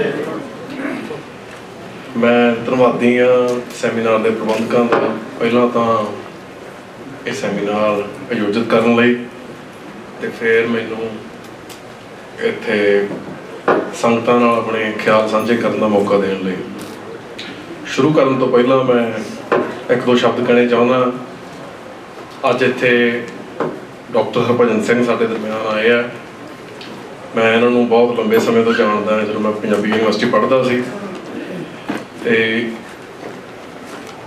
ਸਪਸ਼ਟ ਹੈ ਕਿ ਜੇ ਤੁਸੀਂ ਸੈਮੀਨਾਰ ਦੇ ਪ੍ਰਬੰਧਕਾਂ ਨੇ ਡਾਕਟਰ ਸਾਹਿਬ ਨੂੰ ਸੱਦਾ ਪੱਤਰ ਦਿੱਤਾ ਕਿ ਉਹ ਉਹਨਾਂ ਦੀ ਵਿਰੋਧਤਾ ਤੋਂ ਜਾਣੂ ਆ, ਪਰ ਮੈਂ ਆਪਣੇ ਵੱਲੋਂ ਕਹਿਣਾ ਚਾਹੁੰਦਾ ਕਿ ਡਾਕਟਰ ਸਾਹਿਬ ਨੂੰ ਗੁਰਮਤਿ ਦਾ, ਸੰਗੀਤ ਦਾ, ਦੁਨੀਆ ਦੇ ਹੋਰ ਧਰਮ ਗ੍ਰੰਥਾਂ ਦੀ ਜਿੰਨੀ ਬਰੀਕ ਤੇ ਡੂੰਘੀ ਵਾਕਫੀ ਹੈ, ਮੈਂ ਆਪਣੇ ਵਿਦਿਆਰਥੀ ਜੀਵਨ 'ਚ ਇਹਨਾਂ ਤੋਂ ਬਹੁਤ ਕੁਝ ਹਾਸਲ ਕੀਤਾ ਤੇ ਮੈਂ ਬੜਾ ਰਿਣੀ ਹਾਂ ਇਹਨਾਂ ਦਾ। ਅੱਜ ਕੱਲ੍ਹ ਜਿਹੜਾ ਇਹ ਕੰਮ ਕਰ ਰਹੇ ਆ ਨਿਰੁਕਤ ਸ੍ਰੀ ਗੁਰੂ ਗ੍ਰੰਥ ਸਾਹਿਬ ਬਾਰੇ, ਉਹ ਸਾਡੀ ਇੱਛਾ ਹੈ ਕਿ ਉਹ ਕੰਮ ਜਿਹੜਾ ਸੰਪੂਰਨ ਹੋਵੇ, ਔਰ ਉਹ ਇੰਨਾ ਕੁ ਵੱਡਾ ਕਾਰਜ ਹੈ ਕਿ ਉਹ ਪੀੜ੍ਹੀਆਂ 'ਚ ਪੂਰਾ ਹੋਣ ਵਾਲਾ ਕਾਰਜ ਹੈ। ਗੁਰੂ ਗ੍ਰੰਥ ਸਾਹਿਬ ਦੇ ਇਕੱਲੇ ਸ਼ਬਦ ਦੀਆਂ ਜਿਹੜੀਆਂ ਜੜ੍ਹਾਂ ਦੀ ਖੋਜ ਕਰਨੀ, ਉਹਦੀ ਐਟਮੋਲੋਜੀਕਲ ਜਾਣਕਾਰੀ ਦੇਣੀ ਸਾਨੂੰ ਸਾਰਿਆਂ ਨੂੰ। ਸੋ ਡਾਕਟਰ ਸਾਹਿਬ ਦੇ ਦਰਸ਼ਨ ਕਰਕੇ ਵਧੀਆ ਲੱਗਿਆ। ਜਿਹੜੇ ਵਿਸ਼ੇ 'ਤੇ ਮੈਂ ਗੱਲ ਕਰਨੀ ਆ ਉਹ ਆ ਵੀ ਅੱਜ ਜਿਵੇਂ ਸਿੱਖੀ ਨੂੰ ਕਿਵੇਂ ਸਮਝਿਆ ਜਾਣਾ ਹੈ, ਇਹਦੇ ਬਾਰੇ ਬਹੁਤ ਤਿੱਖੀ ਕਿਸਮ ਦੀ ਚਰਚਾ ਚੱਲ ਰਹੀ ਹੈ, ਜਿਹੜੀ ਸ਼ਾਇਦ ਜਿੰਨੀ ਗੰਭੀਰ ਹੋਣੀ ਚਾਹੀਦੀ ਉਨੀ ਗੰਭੀਰ ਤਾਂ ਨਹੀਂ, ਪਰ ਤਿੱਖੀ ਬਹੁਤ ਜ਼ਿਆਦਾ। ਉਹਦੇ 'ਚ ਕੀ ਹੈ ਵੀ ਕੁਝ ਖਾਸ ਕਿਸਮ ਦੀਆਂ ਧਿਰਾਂ ਜਿਨ੍ਹਾਂ ਕੋਲ ਇਹ ਦਾਅਵਾ ਕਿ ਉਹਨਾਂ ਨੂੰ ਗੁਰਮਤਿ ਦੀ ਸਹੀ ਜਾਣਕਾਰੀ ਹੈ ਤੇ ਉਹ ਸਹੀ ਜਾਣਕਾਰੀ ਸਿਰਫ ਪ੍ਰਚਾਰਨ ਦੀ ਲੋੜ ਆ। ਗੁਰਮਤਿ ਬਹੁਤ ਸਾਦਾ, ਇਹਨੂੰ ਸਮਝ ਕੇ ਪ੍ਰਚਾਰ ਕੇ ਜਿਉਣ ਦੀ ਲੋੜ ਆ। ਇਹ ਗੱਲ ਦੇ ਆਪਣੇ ਆਪ 'ਚ ਕੋਈ ਅਰਥ ਨਹੀਂ ਨਿਕਲਦੇ। ਇਹ ਗੱਲ ਦੇ ਕਿਸੇ ਵੀ ਕਿਸਮ ਦੇ ਚੰਗੇ ਜਾਂ ਮਾੜੇ ਅਰਥ ਕੱਢੇ ਜਾ ਸਕਦੇ ਆ। ਇਹ ਬਹੁਤ ਇੱਕ ਵੇਗ ਜੀ ਸਟੇਟਮੈਂਟ ਹੈ। ਇਹ ਪੈਦਾ ਕਿੱਥੋਂ ਹੋਈ ਤੇ ਇਹਦੇ ਕਰਕੇ ਸਾਨੂੰ ਕਿਸ ਕਿਸਮ ਦੇ ਸੰਕਟ ਦਾ ਸ਼ਿਕਾਰ ਹੋਣਾ ਪੈ ਰਿਹਾ, ਉਹਦੇ ਬਾਰੇ ਮੈਂ ਥੋੜੀ ਜਿਹੀ ਵਿਚਾਰ ਕਰਨੀ ਚਾਹੂੰਗਾ। ਕਿ ਅੱਜ ਜਿਵੇਂ ਸਿੱਖ ਮਿਸ਼ਨਰੀ ਕਾਲਜ ਨਾਲ ਸੰਬੰਧਿਤ ਹੁਣ ਹੋਰ ਬਹੁਤ ਸੰਸਥਾਵਾਂ ਬਣ ਚੁੱਕੀਆਂ, ਗੁਰਮਤਿ ਗਿਆਨ ਮਿਸ਼ਨਰੀ ਕਾਲਜ, ਉੱਥੇ ਪ੍ਰਚਾਰਕ ਪੈਦਾ ਕੀਤੇ ਜਾਂਦੇ ਆ ਜਿਨ੍ਹਾਂ ਕੋਲੇ ਫਾਰਮਲ ਐਜੂਕੇਸ਼ਨ ਜ਼ਿਆਦਾਤਰ 10ਵੀਂ ਤੋਂ ਜ਼ਿਆਦਾ ਨਹੀਂ ਹੁੰਦੀ। 3 ਸਾਲ ਦਾ ਉੱਥੇ ਕੋਰਸ ਕਰਦੇ ਆ ਤੇ ਉਸ ਤੋਂ ਬਾਅਦ ਉਹ ਆਪਣੇ ਆਪ ਨੂੰ ਪ੍ਰੋਫੈਸਰ ਕਹਾਉਂਦੇ ਆ, ਜਿਹੜਾ ਕਿ ਜਾਇਜ਼ ਨਹੀਂ। ਜਿਹੜਾ ਪ੍ਰੋਸੈਸ ਪ੍ਰੋਫੈਸਰ ਬਣਨ ਲਈ ਬੰਦੇ ਨੂੰ ਚਾਹੀਦਾ ਹੈ, ਉਹ ਪ੍ਰੋਸੈਸ ਜਿਹੜਾ ਸਕਿਪ ਕਰਕੇ ਜਿਹੜਾ ਉਹ ਯੋਗਤਾ ਹਾਸਲ ਨਹੀਂ ਕੀਤੀ ਜਾ ਸਕਦੀ। ਗੱਲ ਸ਼ੁਰੂ ਕਰਨ ਤੋਂ ਪਹਿਲਾਂ ਮੈਂ ਵੀ ਸਪਸ਼ਟ ਕਰ ਦਿਆਂ ਕਿ ਜਿਹੜੀਆਂ ਵਿੱਦਿਆ ਦੀਆਂ ਪੱਛਮੀ ਸੰਸਥਾਵਾਂ, ਯੂਨੀਵਰਸਿਟੀਆਂ, ਸਕੂਲ, ਕਾਲਜ, ਉਹਨਾਂ ਨੂੰ ਅਸੀਂ ਕੋਈ ਖਾਸ ਉੱਚੀ ਥਾਂ ਦੇ ਕੇ ਹੋਰ ਤਰ੍ਹਾਂ ਦੀ ਵਿੱਦਿਆ ਜਿਹੜੀ ਉਹਨੂੰ ਛੁਟਿਆ ਕੇ ਵੇਖਣ ਦੀ ਕੋਸ਼ਿਸ਼ ਨਹੀਂ ਕਰ ਰਹੇ। ਜਿਹੜੀ ਸੰਪਰਦਾਇ ਵਿੱਦਿਆ ਉਹ ਸਾਡੀ ਆਪਣੀ ਵਿੱਦਿਆ। ਸੰਪਰਦਾਇ ਵਿੱਦਿਆ ਦੇ ਵਿੱਚ ਜਿਹੜੀਆਂ ਚੀਜ਼ਾਂ ਉਹ ਸਿੱਖੀ ਦੇ ਜ਼ਿਆਦਾ ਨੇੜੇ ਨਹੀਂ, ਉਹਨਾਂ 'ਚ ਜਿਹੜੀ ਦਾਰਸ਼ਨਿਕ ਗੰਭੀਰਤਾ ਉਹ ਚੰਗੀ ਵੀ ਹੈ ਤੇ ਵੱਖਰੀ ਵੀ ਹੈ। ਸੋ ਮੈਂ ਜਿਹੜੀ ਆਧੁਨਿਕ ਗੁਰਬਾਣੀ ਦੀ ਵਿਆਖਿਆ ਉਹਦੇ ਨਾਲੋਂ ਸੰਪਰਦਾਇ ਵਿਆਖਿਆ ਜਿਹੜੀ ਉਹਨੂੰ ਪਹਿਲ ਦਿੰਦਾ। ਤੇ ਮੈਂ ਕਹਿੰਦਾ ਜਿਹੜੀ ਸੰਪਰਦਾਇ ਹੈ, ਜਿਹੜੇ ਉਹ ਗੁਰਬਾਣੀ ਨਾਲ ਫਿਲੋਸੋਫੀਕਲ ਲਹਿਜੇ ਨਾਲ ਇੰਗੇਜ ਕਰਦੇ ਆ ਤੇ ਸ਼ਬਦਾਂ ਦੇ ਜਿਹੜੇ ਡੂੰਘੇ ਅਰਥ ਆ ਉਹ ਸਾਹਮਣੇ ਕੱਢ ਕੇ ਲਿਆਉਂਦੇ ਆ। ਜਦੋਂ ਕਿਹੜਾ ਮਾਡਰਨਿਸਟ ਆ ਉਹ ਹਰ ਗੱਲ ਨੂੰ ਸਿੰਪਲੀਫਾਈ ਕਰ ਰਿਹਾ, ਸਿੱਧੇ ਸਿੱਧੇ ਅਰਥ ਕੱਢ ਰਿਹਾ। ਕਈ ਵਾਰੀ ਉਹਦੇ ਨਾਲ ਜਿਹੜੇ, ਮੈਂ ਨਹੀਂ ਕਹਿੰਦਾ ਕੋਈ ਵੀ ਵਿਆਖਿਆਕਾਰ ਪੂਰੇ ਸ਼ਬਦਾਂ ਦੇ ਅਰਥ ਸਮਝਾਉਂਦਾ, ਪਰ ਸੰਪਰਦਾਇਆਂ ਦੀ ਸਿਫਤ ਇਹ ਹੈ ਕਿ ਸੰਪਰਦਾਇ ਵਿਆਖਿਆਕਾਰ ਪੂਰੇ ਅਰਥ ਦੇਣ ਦਾ ਦਾਅਵਾ ਨਹੀਂ ਕਰਦੇ। ਉਹ ਕਹਿੰਦੇ ਵੀ ਅਸੀਂ ਕੋਸ਼ਿਸ਼ ਕਰ ਰਹੇ ਹਾਂ। ਜਿਵੇਂ ਸੰਤ ਜਰਨੈਲ ਸਿੰਘ ਜੀ ਭਿੰਡਰਾਂ ਵਾਲੇ, ਜਿਹੜੇ ਕਿ ਦਮਦਮੀ ਟਕਸਾਲ ਨਾਲ ਸੰਬੰਧਿਤ ਸੀ, ਉਹ ਕਹਿੰਦੇ ਵੀ ਗੁਰਬਾਣੀ ਜਿਹੜੀ ਹੈ ਇਹ ਸਮੁੰਦਰ ਹੈ ਤੇ ਬੰਦਾ ਮੱਛੀ ਵਾਂਗੂ ਆ, ਜਾਂ ਗੁਰਬਾਣੀ ਅਸਮਾਨ ਹੈ ਤੇ ਬੰਦਾ ਪੰਛੀ ਵਾਂਗੂ ਆ। ਉਹ ਜਿੱਧਰ ਮਰਜ਼ੀ ਉੱਡਿਆ ਫਿਰੇ, ਉਹ ਆਨੰਦ ਲੈ ਸਕਦਾ ਪਰ ਜਿਹੜਾ ਥਾਂ ਨਹੀਂ ਪਾ ਸਕਦਾ। ਸੰਪਰਦਾਇ ਵਿਆਖਿਆ ਪ੍ਰਣਾਲੀਆਂ ਇਸ ਬੇਸਿਕ ਅਪਰੋਚ ਕਰਕੇ ਉਹ ਵੱਡੇ ਥਾਂ ਤੇ ਖੜੀਆਂ। ਜਿਹੜੀ ਆਧੁਨਿਕ ਵਿਆਖਿਆ ਪ੍ਰਣਾਲੀ ਆ ਉਹਦੇ 'ਚ ਕੀ ਸਮੱਸਿਆਵਾਂ ਹੈ, ਸੰਪਰਦਾਇ ਵਿਆਖਿਆ ਪ੍ਰਣਾਲੀਆਂ ਦੇ ਵਿੱਚ ਕੀ ਕੀ ਟਰਾਂਸਫਾਰਮੇਸ਼ਨ ਹੋਈਆਂ, ਉਹਦੇ ਬਾਰੇ ਮੈਂ ਥੋੜੀ ਜਿਹੀ ਗੱਲ ਕਰਨੀ ਹੈ। ਸੋ ਸੰਪਰਦਾਇ ਵਿਆਖਿਆ ਪ੍ਰਣਾਲੀ ਸ਼ਾਇਦ ਸਾਰਿਆਂ ਨੂੰ ਨਾ ਪਤਾ ਹੋਵੇ। ਆਮ ਤੌਰ ਤੇ ਮਿਸ਼ਨਰੀ ਵੀਰਾਂ ਵੱਲੋਂ ਸੰਪਰਦਾਇ ਵਿਆਖਿਆ ਨੂੰ ਬ੍ਰਾਹਮਣਵਾਦੀ ਵਿਆਖਿਆ ਕਿਹਾ ਜਾਂਦਾ, ਪਰ ਥੋੜਾ ਜਿਹਾ ਨਿਖੇੜ ਕੇ ਵੇਖਣ ਦੀ ਲੋੜ ਆ। ਗੁਰਮਤਿ ਦੀਆਂ, ਗੁਰਬਾਣੀ ਦੀਆਂ ਵਿਆਖਿਆ ਪ੍ਰਣਾਲੀਆਂ ਦਾ ਜੇ ਇਤਿਹਾਸ ਵੇਖੀਏ, ਉਹਦੇ 'ਚ ਉਦਾਸੀ ਸਾਧੂਆਂ ਨੇ ਗੁਰਬਾਣੀ ਦੀ ਵਿਆਖਿਆ ਕੀਤੀ ਹੈ। ਆਨੰਦ ਘਨ ਦੇ, ਜਪਜੀ ਸਾਹਿਬ ਦੇ, ਆਸਾ ਦੀ ਵਾਰ ਦੇ ਟੀਕੇ ਜਿਹੜੇ ਆ ਉਹ ਕਾਫੀ ਮਸ਼ਹੂਰ ਆ ਤੇ ਮਿਲਦੇ ਵੀ ਆ। ਨਿਰਮਲਿਆਂ ਨੇ ਵੀ ਕੀਤੀ ਆ। ਨਿਰਮਲੇ ਪਹਿਲਾਂ ਖਾਲਸਾ ਪੰਥ ਦਾ ਹਿੱਸਾ ਹੀ ਸੀ, ਹੌਲੀ ਹੌਲੀ ਉਹਨਾਂ ਦੀ ਟਰਾਂਸਫਾਰਮੇਸ਼ਨ ਹੋਈ ਆ, ਫਰਕ ਪਿਆ। ਨਿਰਮਲਿਆਂ 'ਚ ਜਿਹੜੇ ਵੱਡੇ ਵਿਦਵਾਨ ਆ ਉਹ ਭਾਈ ਸੰਤੋਖ ਸਿੰਘ ਆ। ਉਹਨਾਂ ਦਾ ਗਰਭਗੰਜਨੀ ਟੀਕਾ, ਜਪਜੀ ਸਾਹਿਬ ਦੀ ਵਿਆਖਿਆ ਜਿਹੜੀ ਉਹਨਾਂ ਨੇ ਆਨੰਦ ਘਨ ਦੇ ਟੀਕੇ ਦੇ ਜਵਾਬ ਦੇ ਤੌਰ ਤੇ ਲਿਖਿਆ, ਉਹ ਬਹੁਤ ਕਮਾਲ ਦੀ, ਬਹੁਤ ਡੂੰਘੀ ਡਿਬੇਟ ਹੈ। ਤੀਜੀ ਜਿਹੜੀ ਗਿਆਨੀ ਸੰਪਰਦਾ, ਉਹ ਖਾਲਸਾ ਪੰਥ ਦੀ ਸੰਪਰਦਾ, ਉਹ ਭਾਈ ਮਨੀ ਸਿੰਘ ਤੋਂ ਸ਼ੁਰੂ ਹੁੰਦੀ ਹੈ ਤੇ 20ਵੀਂ ਸਦੀ ਤੋਂ ਪਹਿਲਾਂ 19ਵੀਂ ਸਦੀ ਦੇ ਅਖੀਰ 'ਚ ਸਿੰਘ ਸਾਹਿਬ ਗਿਆਨੀ ਭਗਵਾਨ ਸਿੰਘ ਇਹ ਸੰਪਰਦਾ ਦੇ ਵੱਡੇ ਵਿਆਖਿਆਕਾਰ ਹੈ। ਉਹਨਾਂ ਦਾ ਜਤਸਰੀ ਦੀ ਵਾਰ ਦਾ ਟੀਕਾ ਜਿਹੜਾ ਉਹ ਬ੍ਰਿਟਿਸ਼ ਲਾਇਬ੍ਰੇਰੀ 'ਚ ਮਿਲਦਾ। ਉਸ ਤੋਂ ਬਾਅਦ ਗਿਆਨੀ ਨਰਾਇਣ ਸਿੰਘ ਮਜੰਗ ਵਾਲੇ, ਉਹ ਬਹੁਤ ਡੂੰਘੇ ਵਿਆਖਿਆਕਾਰ ਆ ਗੁਰਬਾਣੀ ਦੇ। ਉਹਨਾਂ ਨੇ ਇੱਕ ਟੀਕਾ ਕੀਤਾ ਸੀ ਫਰੀਦਕੋਟ ਘਰਾਣੇ ਲਈ, ਜਿਹੜਾ ਫਰੀਦਕੋਟ ਘਰਾਣੇ ਨੇ ਨਾ ਉਹਨਾਂ ਨੂੰ ਵਾਪਸ ਕੀਤਾ ਤੇ ਨਾ ਛਾਪਿਆ। ਉਸ ਤੋਂ ਬਾਅਦ ਉਹਨਾਂ ਨੇ ਦੁਬਾਰਾ 11 ਮਹੀਨਿਆਂ 'ਚ ਹੀ ਪੂਰਾ ਟੀਕਾ ਕੀਤਾ ਇੱਕ। ਫਿਰ ਉਹ ਲਿਖਦੇ ਆ ਵੀ ਮੈਂ ਸਿੰਘ ਸਾਹਿਬ ਗਿਆਨੀ ਭਗਵਾਨ ਸਿੰਘ ਜੀ ਨਾਲ ਤੋਂ ਸੁਧਾਈ ਕਰਵਾ ਕੇ ਉਹ ਟੀਕਾ ਛਾਪਿਆ। ਉਹਦੀਆਂ 5 ਜਲਦਾਂ ਪੰਜਾਬੀ ਯੂਨੀਵਰਸਿਟੀ ਪਟਿਆਲਾ ਦੀ ਲਾਇਬ੍ਰੇਰੀ 'ਚ ਪਈਆਂ, ਪਰ 1934 ਜਾਂ 36 ਦੇ ਸਾਲਾਂ 'ਚ ਉਹ 1934 'ਚ ਲਾਹੌਰ ਤੋਂ ਉਹ ਸਾਰਾ ਟੀਕਾ 10 ਇੰਚੀਆਂ 'ਚ ਛਪਿਆ। ਇਹਨਾਂ ਸਮਿਆਂ ਦੌਰਾਨ ਹੀ ਭਾਈ ਵੀਰ ਸਿੰਘ ਜਿਹੜੇ ਆ ਉਹ ਗੁਰਬਾਣੀ ਦੇ ਬਹੁਤ ਵੱਡੇ ਵਿਆਖਿਆਕਾਰ ਆ।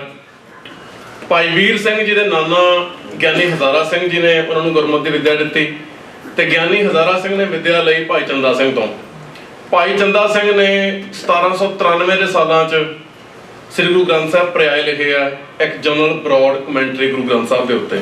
ਸੋ ਭਾਈ ਵੀਰ ਸਿੰਘ, ਭਾਈ ਚੰਦਾ ਸਿੰਘ ਇੱਕ 18ਵੀਂ ਸਦੀ ਦੇ ਵਿਆਖਿਆਕਾਰ ਤੋਂ ਤੀਜੀ ਪੀੜ੍ਹੀ ਦੇ ਆ।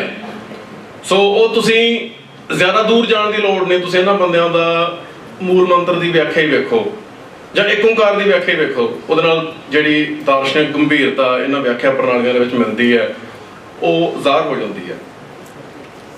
ਸੋ ਇਹ ਜਿਹੜੀਆਂ ਸਿੱਖ ਵਿਆਖਿਆ ਪ੍ਰਣਾਲੀਆਂ ਤੇ ਉਹਦੇ 'ਚ ਨਿਰਮਲਿਆਂ ਬਾਰੇ ਸਮਝਣ ਦੀ ਲੋੜ ਹੈ। ਨਿਰਮਲੇ ਵੱਖਰਾ ਪੰਥ ਨਹੀਂ ਸੀ।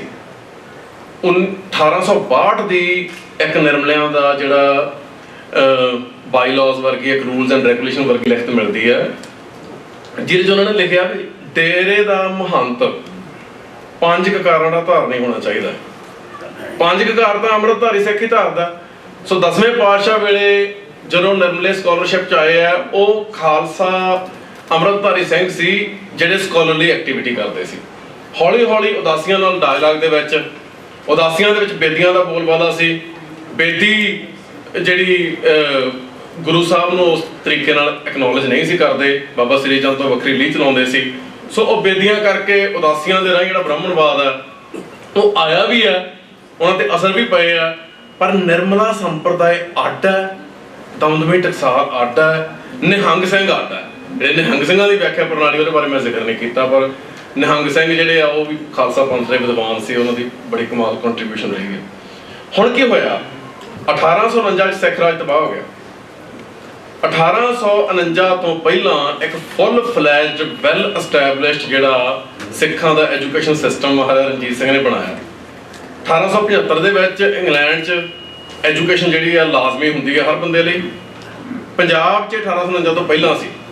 ਅੰਗਰੇਜ਼ਾਂ ਨੇ ਐਸਟੈਬਲਿਸ਼ ਕੀਤਾ ਕਿ ਉਹਨਾਂ ਦੇ ਆਉਣ ਤੋਂ ਪਹਿਲਾਂ ਜਿਹੜੀ ਇੰਸਟਰਕਸ਼ਨ ਦਾ ਮੀਡੀਅਮ ਸੀ, ਜਿਹੜੀ ਇੰਸਟਰਕਸ਼ਨ ਔਰਲ ਹੁੰਦੀ ਸੀ ਤੇ ਬੋਲ ਕੇ ਸਿਖਾਇਆ ਜਾਂਦਾ ਸੀ, ਜਿਹੜੀ ਰਿਟਨ ਇੰਸਟਰਕਸ਼ਨ ਹੈ ਚੱਲਦੀ ਨਹੀਂ ਸੀ। ਬਿਲਕੁਲ ਗਲਤ ਗੱਲ ਆ। ਜਿਹੜੇ ਲਿਖਤੀ ਪਾਠ ਪੁਸਤਕਾਂ ਸਿੱਖ ਰਾਜ ਵੇਲੇ ਬਹੁਤ ਵੱਡੇ ਪੱਧਰ ਤੇ ਹੁੰਦੀਆਂ ਸੀ। ਮਿਸਾਲ ਦੇ ਤੌਰ ਤੇ ਜਿਹੜਾ ਕਾਇਦਾ ਹੈ, ਉਹ ਕਾਇਦੇ ਦੀਆਂ ਕਾਪੀਆਂ ਨੰਬਰਦਾਰਾਂ ਕੋਲ ਜਾਂਦੀਆਂ ਸੀ ਛਪ ਕੇ, ਤੇ ਨੰਬਰਦਾਰਾਂ ਦੀ ਜ਼ਿੰਮੇਵਾਰੀ ਬਣਦੀ ਸੀ ਕਿ ਹਰ ਪਿੰਡ ਦੇ ਵਿੱਚ, ਹਰ ਘਰ 'ਚ ਜਿਹੜਾ ਉਹ ਕਾਇਦਾ ਪਹੁੰਚਾਉਣਾ। 1849 ਦੇ ਵਿੱਚ ਜਦੋਂ ਅੰਗਰੇਜ਼ਾਂ ਨੇ ਸਿੱਖ ਰਾਜ ਤੇ ਕਬਜ਼ਾ ਕੀਤਾ, ਉਹਨਾਂ ਨੇ ਪਹਿਲਾਂ ਇਹ ਗੱਲ ਦੀ ਤਸੱਲੀ ਕੀਤੀ ਕਿ ਹਰ ਘਰ ਦੇ ਵਿੱਚ ਜਿਹੜਾ ਕਾਇਦਾ ਕੱਢ ਕੇ ਗਲੀਆਂ 'ਚ ਢੇਰ ਲਾ ਕੇ ਹਰ ਪਾਠ ਪੁਸਤਕ ਨੂੰ ਅੱਗ ਲਾਈ ਗਈ। ਮੈਂ ਕੋਈ ਸੁਣੀ ਸੁਣਾਈ ਗੱਲ ਨਹੀਂ ਕਰ ਰਿਹਾ। ਆਸਟਰੀਅਨ ਹੰਗੇਰੀਅਨ ਲਿੰਗੁਇਸਟ ਲਾਈਟਨਰ ਦੀ ਕਿਤਾਬ ਹੈ, G.W. ਲਾਈਟਨਰ the history of indigenous education ਇਨ ਪੰਜਾਬ, ਜਿਹੜੀ ਉਹਨੇ 1882 'ਚ ਪੂਰੀ ਕੀਤੀ ਹੈ। ਉਹ ਕਿਤਾਬ ਦੇ ਵਿੱਚ 1000 ਸਫ਼ੇ ਦੀ ਕਿਤਾਬ ਹੈ। ਨਾ ਸਿਰਫ ਜਿਹੜੀ ਸਿੱਖ ਐਜੂਕੇਸ਼ਨ ਦਾ ਲੈਵਲ ਤੇ ਸਟੈਂਡਰਡ ਸੀ, ਸਕੂਲ ਐਜੂਕੇਸ਼ਨ ਤੋਂ ਲੈ ਕੇ ਹਾਇਰ ਐਜੂਕੇਸ਼ਨ ਤੱਕ, ਮੈਡੀਕਲ ਸਾਇੰਸ ਦੀ ਐਜੂਕੇਸ਼ਨ ਤੇ ਟੈਕਸਟਾਈਲ ਦੀ ਤੇ ਓਰੀਐਂਟਲ ਫਿਲਾਸਫੀਜ਼ ਦੀ, ਸਗੋਂ ਕੱਲੇ ਸਕੂਲ ਦਾ ਟੀਚਰਾਂ ਦਾ ਵੇਰਵਾ ਵੀ ਦਿੱਤਾ। ਸੋ ਲਾਈਟਨਰ ਦੀ ਇਸ ਮਾਮਲੇ 'ਚ ਗਵਾਹੀ ਹੈ ਕਿ ਜਿਹੜਾ ਸਿੱਖਾਂ ਦੇ ਘਰੋਂ ਕਿਤਾਬਾਂ ਕੱਢ ਕੇ ਅੰਗਰੇਜ਼ਾਂ ਜਿਹੜੇ ਸਾਡੇ ਸਰੋਤ ਆ ਉਹ ਤਬਾਹ ਕੀਤੇ। ਹੁਣ ਕੀ ਹੋਇਆ ਵੀ ਅੰਗਰੇਜ਼ਾਂ ਦੀ ਇਹ ਕੀਤੀ ਤਬਾਹੀ ਤੋਂ ਪਹਿਲਾਂ ਮੁਗਲਾਂ ਨਾਲ ਜੰਗਾਂ ਯੁੱਧਾਂ 'ਚ ਸਿੱਖਾਂ 'ਚ ਹੋਰ ਵੀ ਬਹੁਤ ਸਾਰੀਆਂ ਤਬਾਹੀਆਂ ਹੋ ਚੁੱਕੀਆਂ। ਸੋ ਅੱਜ ਲੋਕ ਕਹਿ ਦਿੰਦੇ ਆ 5 ਕਕਾਰਾਂ ਦੀ ਗਵਾਹੀ ਲਿਆਓ ਜੀ, 5 ਬਾਣੀਆਂ ਦੀ ਗਵਾਹੀ ਲਿਆਓ ਜੀ। ਭਾਵੇਂ ਕਿ ਗਵਾਹੀਆਂ ਮਿਲ ਜਾਂਦੀਆਂ, ਭਾਵੇਂ ਕਿ ਆਪਣੇ ਮਿਸ਼ਨਰੀਆਂ ਦੇ ਜਿਹੜੇ ਸਰਕਰਦਾ ਵਿਦਵਾਨ ਡਾਕਟਰ ਹਰਜਿੰਦਰ ਸਿੰਘ ਦਲਗੀਰ ਆਪਣੀ ਕਿਤਾਬ ਦੇ ਵਿੱਚ ਬਾਰ-ਬਾਰ ਭਾਈ ਸਰੂਪ ਸਿੰਘ ਕੌਸ਼ਿਸ਼ ਦੀ ਗੁਰੂ ਕੀਆਂ ਸਾਖੀਆਂ ਦੇ ਹਵਾਲੇ ਦੇ ਰਹੇ ਆ। ਤੇ ਸਰੂਪ ਸਿੰਘ ਕੌਸ਼ਿਸ਼ ਦੀ ਗੁਰੂ ਕੀਆਂ ਸਾਖੀਆਂ ਜਿਹੜੀਆਂ ਉਹ ਭੱਟਾਂ ਦੇ ਵਿੱਚੋਂ ਸੀ। ਉਹਨਾਂ ਨੇ ਆਪਣੇ ਵਡੇਰਿਆਂ ਦੀਆਂ ਭੱਟ ਰਹੀਆਂ ਦਾ ਅਧਿਐਨ ਕਰਕੇ ਉਹਦੇ ਵਿੱਚੋਂ ਸਾਖੀਆਂ ਇਕੱਠੀਆਂ ਕਰਕੇ 1795 ਦੇ ਨੇੜੇ ਤੇੜੇ ਜਿਹੜੀ ਇਹ ਕਿਤਾਬ ਹੈ ਇਹ ਤਿਆਰ ਕੀਤੀ ਭੱਟ ਆਖਰੀ 'ਚ। ਉਸ ਤੋਂ ਬਾਅਦ ਗੁਰਮੁਖੀ 'ਚ ਟ੍ਰਾਂਸਕ੍ਰਾਈਬ ਹੋਈ, ਟ੍ਰਾਂਸਲੇਟਡ ਹੋਈ, ਤੇ ਉਸ ਤੋਂ ਬਾਅਦ ਇਹ ਜਿਹੜੀ ਆ ਆਪਣਾ ਇਹ ਕਿਤਾਬ ਜਿਹੜੀ ਆ ਛਪ ਕੇ ਅੱਜ ਸਾਨੂੰ ਪੰਜਾਬੀ ਯੂਨੀਵਰਸਿਟੀ ਹੋਰ ਕਿਸੇ ਪਬਲਿਸ਼ਰ ਨੇ ਛਾਪੀ ਹੈ ਤੇ ਇਹ ਅੱਜ ਬਾਜ਼ਾਰ ਦੇ ਵਿੱਚ ਮਿਲਦੀ ਹੈ, ਖਰੀਦੀ ਜਾ ਸਕਦੀ ਹੈ। ਉਹਦੇ 'ਚ 5 ਕਕਾਰਾਂ ਦੇ ਵੀ ਨਾਂ ਹੈ, ਉਹਦੇ 'ਚ 5 ਬਾਣੀਆਂ ਦੇ ਵੀ ਨਾਂ ਹੈ ਵੀ ਆਹ ਬਾਣੀਆਂ ਪੜ੍ਹੀਆਂ ਗਈਆਂ ਜਿਹੜੀਆਂ ਕਿ ਜਪਜੀ ਸਾਹਿਬ, ਜਾਪ ਸਾਹਿਬ, ਤਪਰਸਾ ਸਵਈਏ, ਕਬੇ ਵਾਜ ਬੇਨਤੀ ਚੌਪਈ ਤੇ ਆਨੰਦ ਸਾਹਿਬ। ਇਸੇ ਤਰ੍ਹਾਂ 1701 ਦੀ ਗਵਾਹੀ ਸ੍ਰੀ ਗੁਰ ਕਥਾ ਭਾਈ ਜੈਤਾ ਜੀ ਦੀ ਲਿਖਤ ਉਹ ਸਾਨੂੰ ਮਿਲਦੀ ਹੈ 1699 ਜਾਂ 98 ਚ। 98 ਚ ਕਹਿੰਦੇ ਆ ਆਪਣੇ ਭਾਈ ਜੈਤਾ ਜੀ ਉਹ ਖਾਲਸਾ ਸਾਜਿਆ ਗਿਆ। 2 ਸਾਲ ਬਾਅਦ ਦੀ 1699 ਤੋਂ 1701 ਸ੍ਰੀ ਗੁਰ ਕਥਾ ਜਿਹੜੀ ਹੈ ਉਹਦੇ ਚ 5 ਬਾਣੀਆਂ ਦੇ 5 ਕਕਾਰਾਂ ਦੇ ਨਾਂ ਹੈ। ਪਰ ਮੈਂ ਕਹਿਣਾ ਚਾਹੁੰਦਾ ਕਿ ਜੇ ਸਿੱਧੀਆਂ ਇਤਿਹਾਸਕ ਗਵਾਹੀਆਂ ਨਹੀਂ ਮਿਲਦੀਆਂ ਫਿਰ ਵੀ ਜਿਹੜੀਆਂ ਪਰੰਪਰਾਵਾਂ ਦੇ ਆਧਾਰ ਤੇ ਮਰਿਆਦਾ ਨੂੰ ਐਸਟੈਬਲਿਸ਼ ਕਰਨ ਦੇ ਬਹੁਤ ਸਾਰੇ ਤਰੀਕੇ ਹੁੰਦੇ ਆ। ਇਸ ਨੁਕਤੇ ਵੱਲ ਆਪਾਂ ਮੁੜ ਕੇ ਆਉਂਦੇ ਆ। ਪਹਿਲਾਂ ਮੈਂ ਇਹ ਗੱਲ ਮੁੱਖ ਐਸਟੈਬਲਿਸ਼ ਕਰਨੀ ਚਾਹੁੰਦਾ ਵੀ ਜਿਹੜੇ ਸੰਕਟ ਦਾ ਅਸੀਂ ਸ਼ਿਕਾਰ ਹੋਏ ਆ ਉਹ ਸੰਕਟ ਦੀ ਵਜ੍ਹਾ ਕੀ ਹੈ। ਪਹਿਲਾ ਆਈਡੀਆ ਕਿ ਐਜੂਕੇਸ਼ਨ ਜਿਹੜੀ ਹੈ ਉਹ ਸਿਰਫ ਵੈਸਟਰਨ ਐਜੂਕੇਸ਼ਨ ਹੈ, ਹੋਰ ਕੋਈ ਜਿਹੜੀ ਐਜੂਕੇਸ਼ਨ ਹੈ ਉਹਨੂੰ ਐਜ਼ ਸਿੱਖਿਆ ਜਾਂ ਸਕਾਲਰਲੀ ਐਕਟੀਵਿਟੀ ਮਾਨਤਾ ਨਹੀਂ ਦਿੱਤੀ ਜਾ ਸਕਦੀ। ਇੱਥੋਂ ਗੱਲ ਸ਼ੁਰੂਆਤ ਹੁੰਦੀ ਹੈ। ਉਸ ਤੋਂ ਬਾਅਦ 1849 ਤੋਂ ਬਾਅਦ 1873 ਦੇ ਸਾਲਾਂ 'ਚ ਜਿਹੜੀਆਂ ਰਿਫਾਰਮ ਮੂਵਮੈਂਟਸ ਸ਼ੁਰੂ ਹੁੰਦੀਆਂ, ਸਿੰਘ ਸਭਾ ਮੂਵਮੈਂਟ ਚੱਲਦੀ ਹੈ, ਫਿਰ ਭਸੌੜਗੇ ਆਉਂਦੇ ਆ। ਉਹਦੇ ਨਾਲ ਜਿਹੜੀ ਸ਼ੁਰੂਆਤ ਹੋਈ ਉਹ ਸ਼ੁਰੂਆਤ ਦੀ ਅੱਜ ਅਸੀਂ ਸਿਖਰ ਵੇਖ ਰਹੇ ਹਾਂ। ਜਿਵੇਂ ਸਿੰਘ ਸਭਾ ਦੇ ਵਿਦਵਾਨਾਂ ਨੇ ਕੀ ਕੀਤਾ, ਉਹਨਾਂ ਨੇ ਅੰਗਰੇਜ਼ ਮਿਸ਼ਨਰੀਆਂ, ਈਸਾਈ ਮਿਸ਼ਨਰੀਆਂ ਤੇ ਅੰਗਰੇਜ਼ੀ ਹਕੂਮਤ ਦੇ ਜਿਹੜੇ ਅਹਿਲਕਾਰ ਸੀ ਉਹਨਾਂ ਦੇ ਸਵਾਲਾਂ ਦੇ ਜਵਾਬ ਦੇਣ ਲਈ, ਸਿੱਖੀ ਦੀ ਇੱਕ ਕੋਹਰੈਂਟ ਵਿਆਖਿਆ ਪੇਸ਼ ਕਰਨ ਲਈ ਜਿਹੜਾ ਮਾਡਰਨਿਸਟ ਈਡੀਅਮ ਹੈ, ਤਰਕਵਾਦੀ ਮੁਹਾਵਰਾ ਜਿਹੜਾ ਉਹ ਧਾਰਨ ਤਾਂ ਕੀਤਾ, ਪਰ ਉਹਦੇ ਆਧਾਰ ਤੇ ਜਿਵੇਂ ਸਾਰੀਆਂ ਸਿੱਖ ਪਰੰਪਰਾਵਾਂ ਨੂੰ ਕੋਈ ਨਵੀਂ ਸ਼ੇਪ ਦੇਣ ਦੀ ਕੋਸ਼ਿਸ਼ ਨਹੀਂ ਕੀਤੀ। ਜਿਹੜਾ ਤੇਜਾ ਸਿੰਘ ਭਸੌੜੀਆ ਸੀ ਉਹ ਕਹਿੰਦਾ ਸੀ ਬਾਏ ਦਾ ਬੁੱਕ ਚੱਲੋ, ਹਰ ਗੱਲ ਟੈਕਨੀਕਲ ਸੈਂਸ ਦੇ ਵਿੱਚ ਡਿਫਾਈਨ ਕਰੋ, ਜਿਹੜੀ ਟੈਕਨੀਕਲ ਸੈਂਸ ਦੇ ਵਿੱਚ ਡਿਫਾਈਨ ਨਹੀਂ ਕੀਤੀ ਜਾ ਸਕਦੀ ਉਹਨੂੰ ਸਿੱਖ ਪਰੰਪਰਾ ਦੇ ਵਿੱਚੋਂ, ਈਵਨ ਗੁਰੂ ਗ੍ਰੰਥ ਸਾਹਿਬ ਦੇ ਵਿੱਚੋਂ ਬਾਹਰ ਕੱਢੋ। ਸੋ ਓਬਵੀਅਸਲੀ ਤੇਜਾ ਸਿੰਘ ਭਸੌੜ ਦੇ ਸੁਝਾਅ ਜਿਹੜੇ ਉਹ ਪੰਥ ਨੇ ਪ੍ਰਵਾਨ ਨਹੀਂ ਕੀਤੇ ਤੇ ਤੇਜਾ ਸਿੰਘ ਭਸੌੜ ਨੂੰ ਬਿਲਕੁਲ ਹੀ ਪੰਥ ਚੋਂ ਬਾਹਰ ਹੋਣਾ ਪਿਆ। ਪਰ ਭਸੌੜੀਆਂ ਦੀ ਜਿਹੜੀ ਉਹ ਵਿਚਾਰਧਾਰਾ ਸੀ ਉਹ ਬਦਲਵੇਂ ਰੂਪ 'ਚ ਬਾਰ-ਬਾਰ ਸਾਡੇ ਸਾਹਮਣੇ ਆ ਰਹੀ ਹੈ। ਹੁਣ ਆਪਾਂ ਸਮਝਣ ਦੀ ਕੋਸ਼ਿਸ਼ ਕਰ ਰਹੇ ਹਾਂ ਕਿ ਜਿਹੜੀ ਵਿਚਾਰਧਾਰਾ ਦੀ ਗੱਲ ਕਰ ਰਹੇ ਹਾਂ ਉਹ ਵਿਚਾਰਧਾਰਾ ਅਸਲ ਦੇ ਵਿੱਚ ਹੈ ਕੀ। ਅੱਜ ਜਿਸ ਅਸੀਂ ਮੁਕਾਮ ਤੇ ਖੜੇ ਹਾਂ ਇਹ ਬਹੁਤ ਕ੍ਰਿਟੀਕਲ ਹੈ। ਇੱਥੇ ਕੋਸ਼ਿਸ਼ ਇਹ ਹੋ ਰਹੀ ਹੈ ਕਿ ਜਿਹੜੇ ਅੱਜ ਤੱਕ ਪੰਥ ਦੇ ਵਿੱਚ ਕੋਈ ਸ਼ੀਆ ਸੁੰਨੀ ਵਰਗੀ ਜਾਂ ਕੈਥੋਲਿਕ ਪ੍ਰੋਟੈਸਟੈਂਟ ਵਰਗੀ ਕੋਈ ਸਿੱਧੀ ਵੰਡੀ ਨਹੀਂ ਪਈ। ਦਮਦਮੀ ਟਕਸਾਲ, ਨਿਹੰਗ ਸਿੰਘ, ਅਖੰਡ ਕੀਰਤਨੀ ਜਥਾ, ਸਾਰਿਆਂ 'ਚ ਕੋਈ ਨਾ ਕੋਈ ਡਿਫਰੈਂਸਿਸ ਹੈਗੇ ਆ, ਬਹਿਸਾਂ ਵੀ ਚੱਲਦੀਆਂ, ਅਸਹਿਮਤੀਆਂ ਵੀ ਹੁੰਦੀਆਂ, ਪਰ ਪੰਥ ਜਿਹੜਾ ਉਹ ਆਪਣਾ ਸਫ਼ਰ ਇਕਜੁੱਟ ਹੋ ਕੇ ਜਿਹੜਾ ਉਹਨੇ ਕੰਟੀਨਿਊ ਕੀਤਾ। ਹੁਣ ਉਹ ਮੁਕਾਮ ਆਇਆ ਜਦੋਂ ਇੱਕ ਧਿਰ ਜਿਹੜੀ ਆ ਉਹ ਬਿਲਕੁਲ ਨਵੀਂ ਲੀਹ ਤੋਰਨਾ ਚਾਹੁੰਦੀ ਆ। ਉਹ ਧਿਰ ਦੇ ਜਿਹੜੇ ਮੋਢੀ ਬੰਦੇ ਆ ਉਸ ਧਿਰ ਦੇ ਪੈਰੋਕਾਰਾਂ ਵੱਲੋਂ ਉਹਨਾਂ ਨੂੰ ਵਿਦਵਾਨ ਕਿਹਾ ਜਾਂਦਾ ਹੈ। ਸੋ ਜਿਹੜਾ ਮੇਰਾ ਮੁੱਖ ਇਤਰਾਜ਼ ਹੈ ਕਿ ਜਿਹਨਾਂ ਨੂੰ ਵਿਦਵਾਨ ਕਿਹਾ ਜਾਂਦਾ ਹੈ ਉਹਨਾਂ ਨੇ ਠੀਕ ਤਰੀਕੇ ਦੀ ਜਿਹੜੀ ਕੋਈ ਵਿਵਸਥਾ ਦੀ ਤਿਆਰੀ ਉਹਨਾਂ ਨੇ ਨਹੀਂ ਕੀਤੀ। ਜਿਵੇਂ ਜਿਹੜਾ ਪ੍ਰੋਪਰ ਐਕੈਡੈਮਿਕ ਡਿਸਕੋਰਸ ਆ ਉਹਦੇ 'ਚ ਚੰਗੀ ਤਰ੍ਹਾਂ ਟ੍ਰੇਨਡ ਸਕਾਲਰ ਨਾ ਜੋਗਿੰਦਰ ਸਿੰਘ ਸਪੋਕਸਮੈਨ ਆ, ਨਾ ਪ੍ਰੋਫੈਸਰ ਦਰਸ਼ਨ ਸਿੰਘ ਰਾਗੀ ਆ, ਨਾ ਹੀ ਇੰਦਰ ਸਿੰਘ ਘੱਗਾ, ਨਾ ਧੁੰਦੇ ਨੇ ਤਾਂ ਹੋਣਾ ਕੀ ਹੈ, ਨਾ ਹੀ ਜਿਹੜੇ ਹੋਰ ਕੋਈ ਉਹਨਾਂ ਦੇ ਵੱਡੇ ਨਾਂ ਹੈ ਜਿਹੜੇ ਪ੍ਰਚਾਰ ਕਰਦੇ ਆ। ਉਹ ਸਿਰਫ ਬੰਦੇ ਜਿਹੜੇ ਕਥਾਕਾਰ ਆ, ਕਥਾਕਾਰ ਹੋਣਾ ਕੋਈ ਮਾੜੀ ਗੱਲ ਨਹੀਂ, ਪਰ ਹਰ ਗੱਲ ਦੇ ਆਪਣੇ ਗੁਣ ਵੀ ਆ ਤੇ ਆਪਣੀਆਂ ਜਿਹੜੀਆਂ ਉਹ ਲਿਮਿਟੇਸ਼ਨਸ ਵੀ ਆ। ਜਿਹੜੀ ਹੁਣ ਸਾਲਾਂ ਦੀ ਘਾਲਣਾ ਨਾਲ ਤੁਸੀਂ ਕਿਸੇ ਖਾਸ ਵਿਸ਼ੇ ਦੇ ਵਿੱਚ ਖਾਸ ਮੁਹਾਰਤ ਹਾਸਲ ਕਰਨੀ ਹੈ, ਉਹਦਾ ਕੋਈ ਸ਼ਾਰਟਕਟ ਨਹੀਂ ਹੁੰਦਾ ਉਹਨੂੰ। ਸੋ ਉਹ ਪ੍ਰੋਪਰ ਤਿਆਰੀ ਨਾ ਹੋਣ ਕਰਕੇ ਜਿਹੜੇ ਫੈਸਲੇ ਉਹਨਾਂ ਵੱਲੋਂ ਦਿੱਤੇ ਜਾ ਰਹੇ ਆ, ਉਹ ਫੈਸਲੇ ਬਦਕਿਸਮਤੀ ਨਾਲ ਪਿਛਲੇ 20 ਸਾਲਾਂ 'ਚ ਪੰਜਾਬ 'ਚ ਜਿਹੜੀ ਇੱਕ ਐਜੂਕੇਟਡ ਕਲਾਸ ਪੈਦਾ ਹੋਈ ਹੈ, 15-20 ਲੱਖ ਬੰਦਾ BA ਪਾਸ, ਕੋਈ 5-10 ਲੱਖ ਬੰਦਾ MA ਪਾਸ, ਜਿਹੜਾ ਉਹਨਾਂ ਦਾ ਜਿਹੜਾ ਪੜ੍ਹੇ ਲਿਖੇ ਹੋਣ ਦਾ ਦਾਅਵਾ ਹੈ, ਉਹ ਅੱਜ ਸਾਡੀ ਮੁੱਖ ਸਮੱਸਿਆ ਕਿ ਜਿਹੜੀ ਇਹ ਪੜ੍ਹਾਈ ਹੈ ਕਿ ਜਿਨ੍ਹਾਂ ਮਸਲਿਆਂ ਬਾਰੇ ਆਪਾਂ ਗੱਲ ਕਰ ਰਹੇ ਹਾਂ, ਕਿ ਇੱਕ ਸਧਾਰਨ ਕਾਲਜ ਦੇ ਵਿੱਚੋਂ ਕੀਤੀ BA ਜਾਂ ਕਿਸੇ ਯੂਨੀਵਰਸਿਟੀ ਦੀ MA ਜਾਂ ਕੋਈ ਮੈਡੀਕਲ ਡਿਗਰੀ ਜਾਂ ਕੋਈ ਇੰਜੀਨੀਅਰਿੰਗ ਦੀ ਡਿਗਰੀ, ਇਹਨਾਂ ਮੁੱਦਿਆਂ ਬਾਰੇ ਠੀਕ ਸਮਝ ਬਣਾਉਣ ਦੇ ਵਿੱਚ ਸਹਾਈ ਹੋ ਸਕਦੀ ਹੈ? ਸੋ ਜਵਾਬ ਹੈ ਕਿ ਨਹੀਂ ਹੋ ਸਕਦੀ, ਆਪਾਂ ਸਾਰੇ ਸਮਝਦੇ ਹਾਂ। ਪਰ ਇਹ ਸਾਡਾ ਮੁੱਖ ਸੰਕਟ ਹੈ ਕਿ ਜਿਹੜਾ ਕੋਈ ਜ਼ਾਬਤਾ ਕੌਮ ਦੇ ਵਿੱਚ ਹੋਣਾ ਚਾਹੀਦਾ, ਕੋਈ ਵਿੱਦਿਆ ਦਾ ਸਤਿਕਾਰ ਹੋਣਾ ਚਾਹੀਦਾ, ਉਹ ਜ਼ਾਬਤਾ ਅਸੀਂ ਪੈਦਾ ਕਰਕੇ ਨਹੀਂ ਵਿਖਾਇਆ। ਸੋ ਜਿਹੜੀਆਂ ਬਹਿਸਾਂ ਚੱਲ ਰਹੀਆਂ, ਉਹ ਬਹਿਸਾਂ ਘੱਟ ਹੈ, ਦਾਅਵੇਦਾਰੀਆਂ ਜ਼ਿਆਦਾ ਹੈ। ਦਾਅਵੇਦਾਰੀਆਂ ਨਾਲੋਂ ਵੀ ਜ਼ਿਆਦਾ ਫਤਵੇਬਾਜ਼ੀਆਂ ਜ਼ਿਆਦਾ ਹੈ।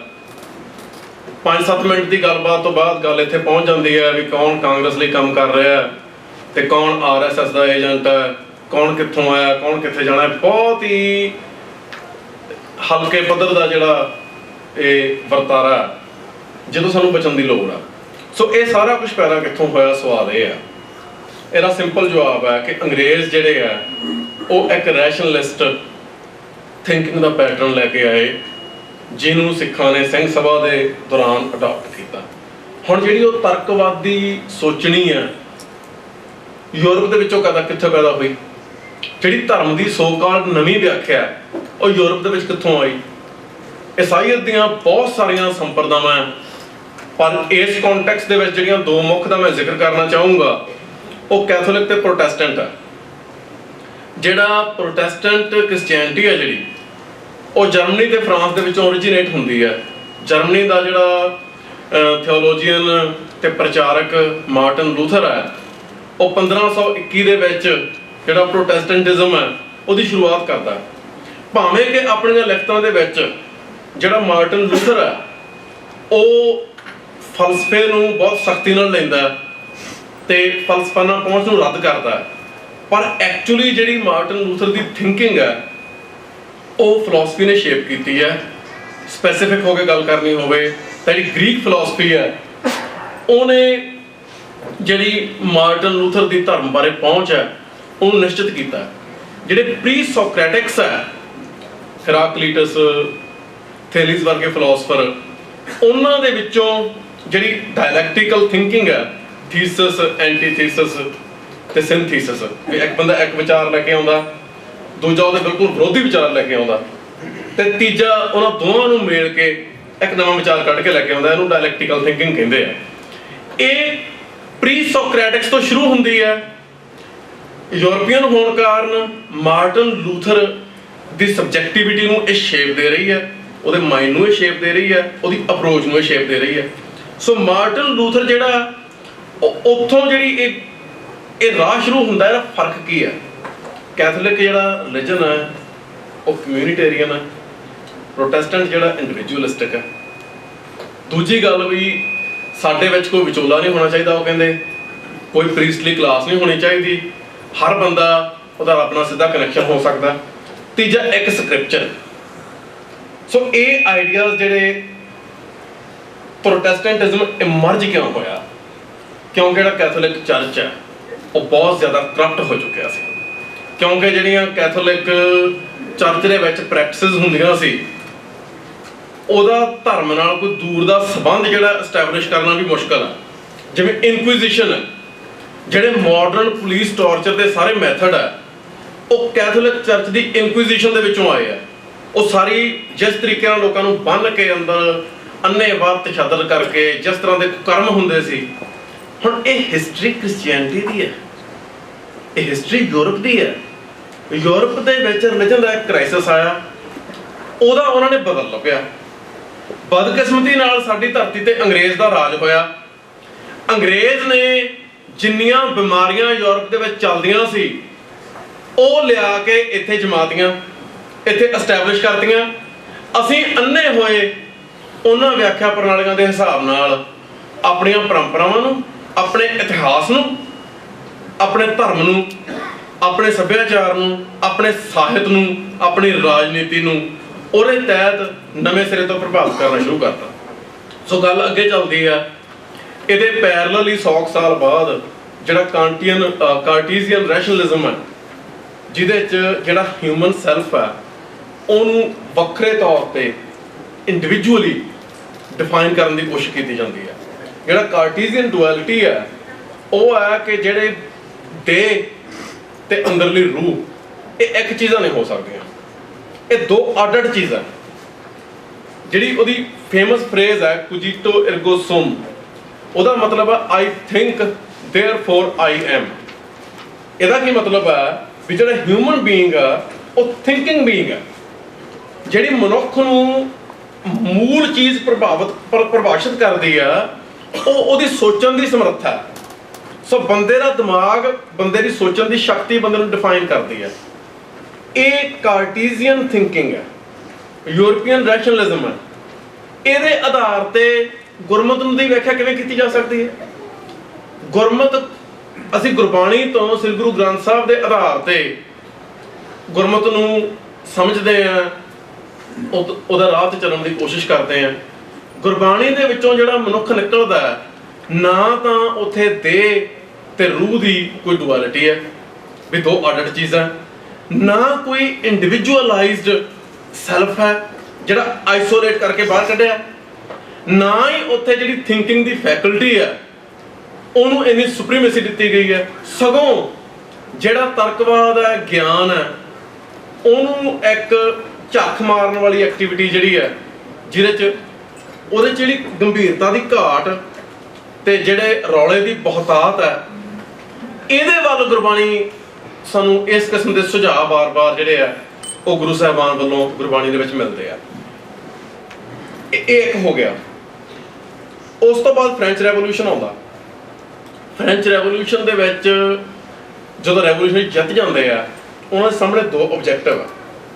ਪਹਿਲਾ ਆਬਜੈਕਟਿਵ ਆ ਇੱਕ ਰਿਪਬਲਿਕਨ ਕਨਸਟੀਟਿਊਸ਼ਨ ਤਿਆਰ ਕਰਨਾ, ਦੂਜਾ ਆਬਜੈਕਟਿਵ ਆ ਰਿਪਬਲਿਕਨ ਰਿਲੀਜਨ। ਉਸ ਵੇਲੇ ਤੱਕ ਜਿਹੜਾ ਕੈਥੋਲਿਕ ਚਰਚ ਹੈ ਉਹਦੀ ਪਾਵਰ ਬਰਕਰਾਰ ਸੀ। ਖੂਨੀ ਜੰਗਾਂ ਹੋਈਆਂ, ਮਤਲਬ ਵੱਡੇ ਕਤਲੇਆਮ ਹੋਏ ਪ੍ਰੋਟੈਸਟੈਂਟਾਂ ਤੇ ਕੈਥੋਲਿਕਾਂ ਦੇ ਵਿੱਚ। ਸਾਨੂੰ ਹੁਣ ਮਿਸ਼ਨਰੀ ਇੱਧਰ ਨੂੰ ਲੈ ਕੇ ਜਾ ਰਹੇ ਆ। ਹੁਣ ਸਾਡੇ ਉਸ ਤਰ੍ਹਾਂ ਦੇ ਹਾਲਾਤ ਜਿਹੜੇ ਪੈਦਾ ਕਰਨੇ ਚਾਹੁੰਦੇ ਆ, ਜਾਂ ਜਿਹੜੇ ਮਿਸ਼ਨਰੀਆਂ ਦੇ ਕੋਈ ਪਿੱਛੇ ਆ ਉਹ ਕਰਨਾ ਚਾਹੁੰਦੇ ਆ, ਰੱਬ ਜਾਣਦਾ। ਜਦੋਂ ਰਿਪਬਲਿਕਨ ਆਏ, ਪਹਿਲਾ ਰਿਪਬਲਿਕਨ ਕਨਸਟੀਟਿਊਸ਼ਨ ਦੇਣਾ ਇਹ ਸੌਖਾ ਟਾਸਕ ਸੀ। ਦੂਜਾ ਰਿਪਬਲਿਕਨ ਕਮਿਊਨਿਟੀ ਤਿਆਰ ਕਰਨੀ, ਜਿਹੜੀ ਫ੍ਰੈਂਚ ਰੈਵੋਲੂਸ਼ਨ ਦੇ ਆਈਡੀਅਲਸ ਵਾਲੀ ਥਿੰਕਿੰਗ ਹੋਵੇ ਜਿਹਦੀ। ਉਹ ਰਿਪਬਲਿਕਨ ਕਮਿਊਨਿਟੀ ਤਿਆਰ ਕਰਨ ਲਈ ਚਰਚ ਦੀ ਲੋੜ ਸੀ। ਸੋ ਉਹਨਾਂ ਨੇ ਪ੍ਰੋਟੈਸਟੈਂਟ ਚਰਚ ਜਿਹੜਾ ਉਹਨੂੰ ਕੈਥੋਲਿਕ ਦੇ ਮੁਕਾਬਲੇ ਤਰਜੀਹ ਦਿੱਤੀ। ਫ੍ਰੈਂਚ ਟਰਮ ਜਿਹੜੀ ਉਦੋਂ ਆਈ ਸਾਹਮਣੇ ਉਹ ਹੈਗੀ ਲਾਈਸੀਟੇ। ਲਾਈਸੀਟੇ ਦਾ ਮਤਲਬ ਹੈ ਸੈਕੂਲਰ, ਦਾ ਸੈਕੂਲਰ। ਸੋ ਜਿਹੜਾ ਸੈਕੂਲਰ ਰਿਲੀਜਨ ਉਹ ਪ੍ਰੋਟੈਸਟੈਂਟ ਰਿਲੀਜਨ, ਜਿਹੜਾ ਸੈਕੂਲਰ ਹੈ ਉਹ ਧਰਮ ਨਿਰਪੱਖਤਾ ਨਹੀਂ ਜਿਵੇਂ ਪੰਜਾਬ ਦੇ ਲੋਕਾਂ ਨੇ, ਵਿਦਵਾਨਾਂ ਨੇ ਜਾਂ ਅਖਬਾਰਾਂ ਵਾਲਿਆਂ ਨੇ ਪ੍ਰਸਿੱਧ ਕੀਤਾ। ਸੈਕੂਲਰ ਦਾ ਮਤਲਬ ਹੈ ਪ੍ਰੋਟੈਸਟੈਂਟ ਕ੍ਰਿਸਚੀਅਨਿਟੀ। ਸੈਕੂਲਰ ਦਾ ਮਤਲਬ ਹੈ ਈਸਾਈਅਤ ਦਾ ਇੱਕ ਵੱਖਰਾ ਰੂਪ। ਸੋ ਉਸ ਤੋਂ ਬਾਅਦ ਕਾਂਟ ਵਰਗੇ ਫਿਲਾਸਫਰ ਆਉਂਦੇ ਆ, ਉਹਨੂੰ ਅੱਗੇ ਥਿਓਰਾਈਜ਼ ਕਰਦੇ ਆ, ਮੈਂ ਉਹਦੇ ਵੇਰ ਵਿੱਚ ਨਹੀਂ ਜਾਂਦਾ। ਉਸ ਤੋਂ ਬਾਅਦ ਹੈਗਲ ਆਉਂਦਾ। ਇਹ ਸਿਗਨੀਫੀਕੈਂਟ ਆ ਸਾਡੀ ਡਿਸਕਸ਼ਨ ਦੇ ਵਿੱਚ। ਹੈਗਲ ਜਿਹੜਾ ਉਹ ਹੋਰ ਫਿਲਾਸਫਰ ਜਿਵੇਂ ਦਰੀਦਾ ਮੁਤਾਬਕ ਜਿਹੜੀ ਡੈਥ ਆਫ ਗੋਡ ਆ ਉਹਨੂੰ ਡਾਇਲੈਕਟਿਸਾਈਜ਼ ਕਰਦਾ, ਹਿਸਟੋਰੀਸਾਈਜ਼ ਕਰਦਾ।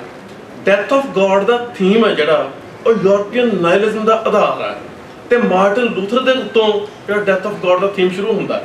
ਹੈਗਲ ਪ੍ਰੋਟੈਸਟੈਂਟ ਹੈ ਤੇ ਹੈਗਲ ਆਪਣੇ ਫਿਲੋਸੋਫੀਕਲ ਡਿਸਕੋਰਸ ਦੇ ਵਿੱਚ ਜਿਹੜਾ ਗੋਡ ਹੈ ਉਹਨੂੰ ਐਬਸੋਲੂਟ ਸਪਿਰਿਟ ਨਾਲ ਰਿਪਲੇਸ ਕਰਦਾ। ਜਿਹੜੀ ਡਾਇਲੈਕਟੀਕਲ ਥਿੰਕਿੰਗ ਹੈਗਲ ਦੇ ਪਿੱਛੇ ਹੈ ਉਹ ਯੂਰਪੀਆਂ ਦੇ ਬਸਤੀਵਾਦੀ ਬ੍ਰਿਤਾਂਤ ਨੂੰ ਸ਼ੇਪ ਦਿੰਦੀ ਹੈ। ਉਸੇ ਬ੍ਰਿਤਾਂਤ ਤਹਿਤ ਜਿਹੜਾ ਅਰਨੈਸਟ ਟਰੰਪ ਆ ਉਹ ਹੈਗੇਲੀਅਨ ਹੈ, ਉਹ ਗੁਰੂ ਗ੍ਰੰਥ ਸਾਹਿਬ ਦੀ ਵਿਆਖਿਆ ਕਰਦਾ। ਇਹਦੇ ਬਾਰੇ ਪ੍ਰੋਫੈਸਰ ਅਰਵਿੰਦਪਾਲ ਸਿੰਘ ਮੰਡੇਰ ਨੇ ਕਿਤਾਬ ਲਿਖੀ ਹੈ ਬਹੁਤ ਕਮਾਲ ਦੀ, religion inspector of the West. ਇਹ ਆਈਡੀਆ ਮੈਂ ਉਹਨਾਂ ਦੀ ਲੈਕਚਰ ਦੇ ਆਧਾਰ ਤੇ ਦੇ ਰਿਹਾ। ਉਸੇ ਪਰੰਪਰਾ ਦੇ ਵਿੱਚ ਜਿਹੜਾ ਟਰੰਪ ਆ, ਟਰੰਪ ਦੇ ਜਿਹੜੇ ਖੜੇ ਕੀਤੇ ਸਵਾਲ ਆ, ਜਦੋਂ ਸਿੱਖ ਉਹਨਾਂ ਨੂੰ ਮੁਖਾਤਬ ਹੁੰਦੇ ਆ, ਉਦੋਂ ਟਰੰਪ ਦੇ ਖੜੇ ਕੀਤੇ ਸਵਾਲਾਂ ਨੂੰ ਜਦੋਂ ਸਿੱਖ ਮੁਖਾਤਬ ਹੁੰਦੇ ਆ, ਉਦੋਂ ਉਹ ਐਕਚੁਅਲੀ ਟਰੰਪ ਦੇ ਜਿਹੜੇ ਸੈੱਟ ਕੀਤੇ ਸਟੈਂਡਰਡ ਆ ਉਹਨੂੰ ਐਕਸੈਪਟ ਕਰ ਲੈਂਦੇ ਆ। ਜਿਹੜੇ ਘੇਰੇ 'ਚ ਟਰੰਪ ਗੱਲ ਕਰਨੀ ਚਾਹੁੰਦਾ ਉਸ ਘੇਰੇ 'ਚ ਗੱਲ ਕਰਨੀ ਚਾਹੁੰਦੇ। ਜੇ ਹੋਰ ਸਪਸ਼ਟ ਕਰਨੀ ਹੋਵੇ, ਧਰਮ ਦੀ ਜਿਹੜੀ ਵਿਆਖਿਆ ਟਰੰਪ ਲਈ ਬੈਠਾ ਉਸ ਵਿਆਖਿਆ ਦੇ ਆਧਾਰ ਤੇ ਸਿੱਖੀ ਨੂੰ ਸਹੀ ਸਾਬਤ ਕਰਨ ਦੀ ਕੋਸ਼ਿਸ਼ ਕੀਤੀ ਸਿੱਖ ਵਿਦਵਾਨਾਂ ਨੇ। ਇੱਥੋਂ ਸਾਡਾ ਜਿਹੜਾ ਇਹ ਅੱਜ ਦਾ ਕ੍ਰਾਈਸਿਸ ਹੈ ਉਹ ਸਾਰਾ ਸ਼ੁਰੂ ਹੋਇਆ। ਸੋ ਇਹ ਜਿਹੜਾ ਕ੍ਰਾਈਸਿਸ ਜਿੱਥੇ ਅਸੀਂ ਅੱਜ ਖੜੇ ਆ ਜਿਹੜੀ ਥਾਂ ਤੇ, ਉੱਥੇ ਕੀ ਹੈ ਵੀ ਸਿੰਘ ਸਭਾ ਤੋਂ ਲੈ ਕੇ ਜਦੋਂ ਤੋਂ ਸਿੱਖੀ ਦੀਆਂ ਮਾਡਰਨਿਸਟ ਵਿਆਖਿਆਵਾਂ ਸ਼ੁਰੂ ਹੋਈਆਂ ਅੱਜ ਤੱਕ ਜਿਹੜੇ ਇਹ ਲੀਹ ਦੇ ਬੰਦੇ ਆ ਉਹਨਾਂ ਨੂੰ ਕਾਰਟੀਜ਼ੀਅਨ ਜਾਂ ਕਾਂਟੀਅਨ ਰੈਸ਼ਨਲਿਜ਼ਮ ਦਾ ਜਾਂ ਹੈਗੇਲੀਅਨ ਮੈਟਾਫਿਜ਼ਿਕਸ ਦਾ ਜਾਂ ਬ੍ਰਿਟਿਸ਼ ਦੇ ਇੰਪੀਰੀਅਲਿਸਟ ਡਿਸਕੋਰਸ ਦਾ ਐਕਚੁਅਲੀ ਕੁਝ ਪਤਾ ਨਹੀਂ। ਉਹਨਾਂ ਨੂੰ ਸ਼ਾਇਦ ਇਹ ਸਾਰੇ ਜਿਹੜੇ ਫਿਲਾਸਫਰ ਆ ਇਹਨਾਂ ਦੇ ਨਾਮ ਵੀ ਨਾ ਪਤਾ ਹੋਣ।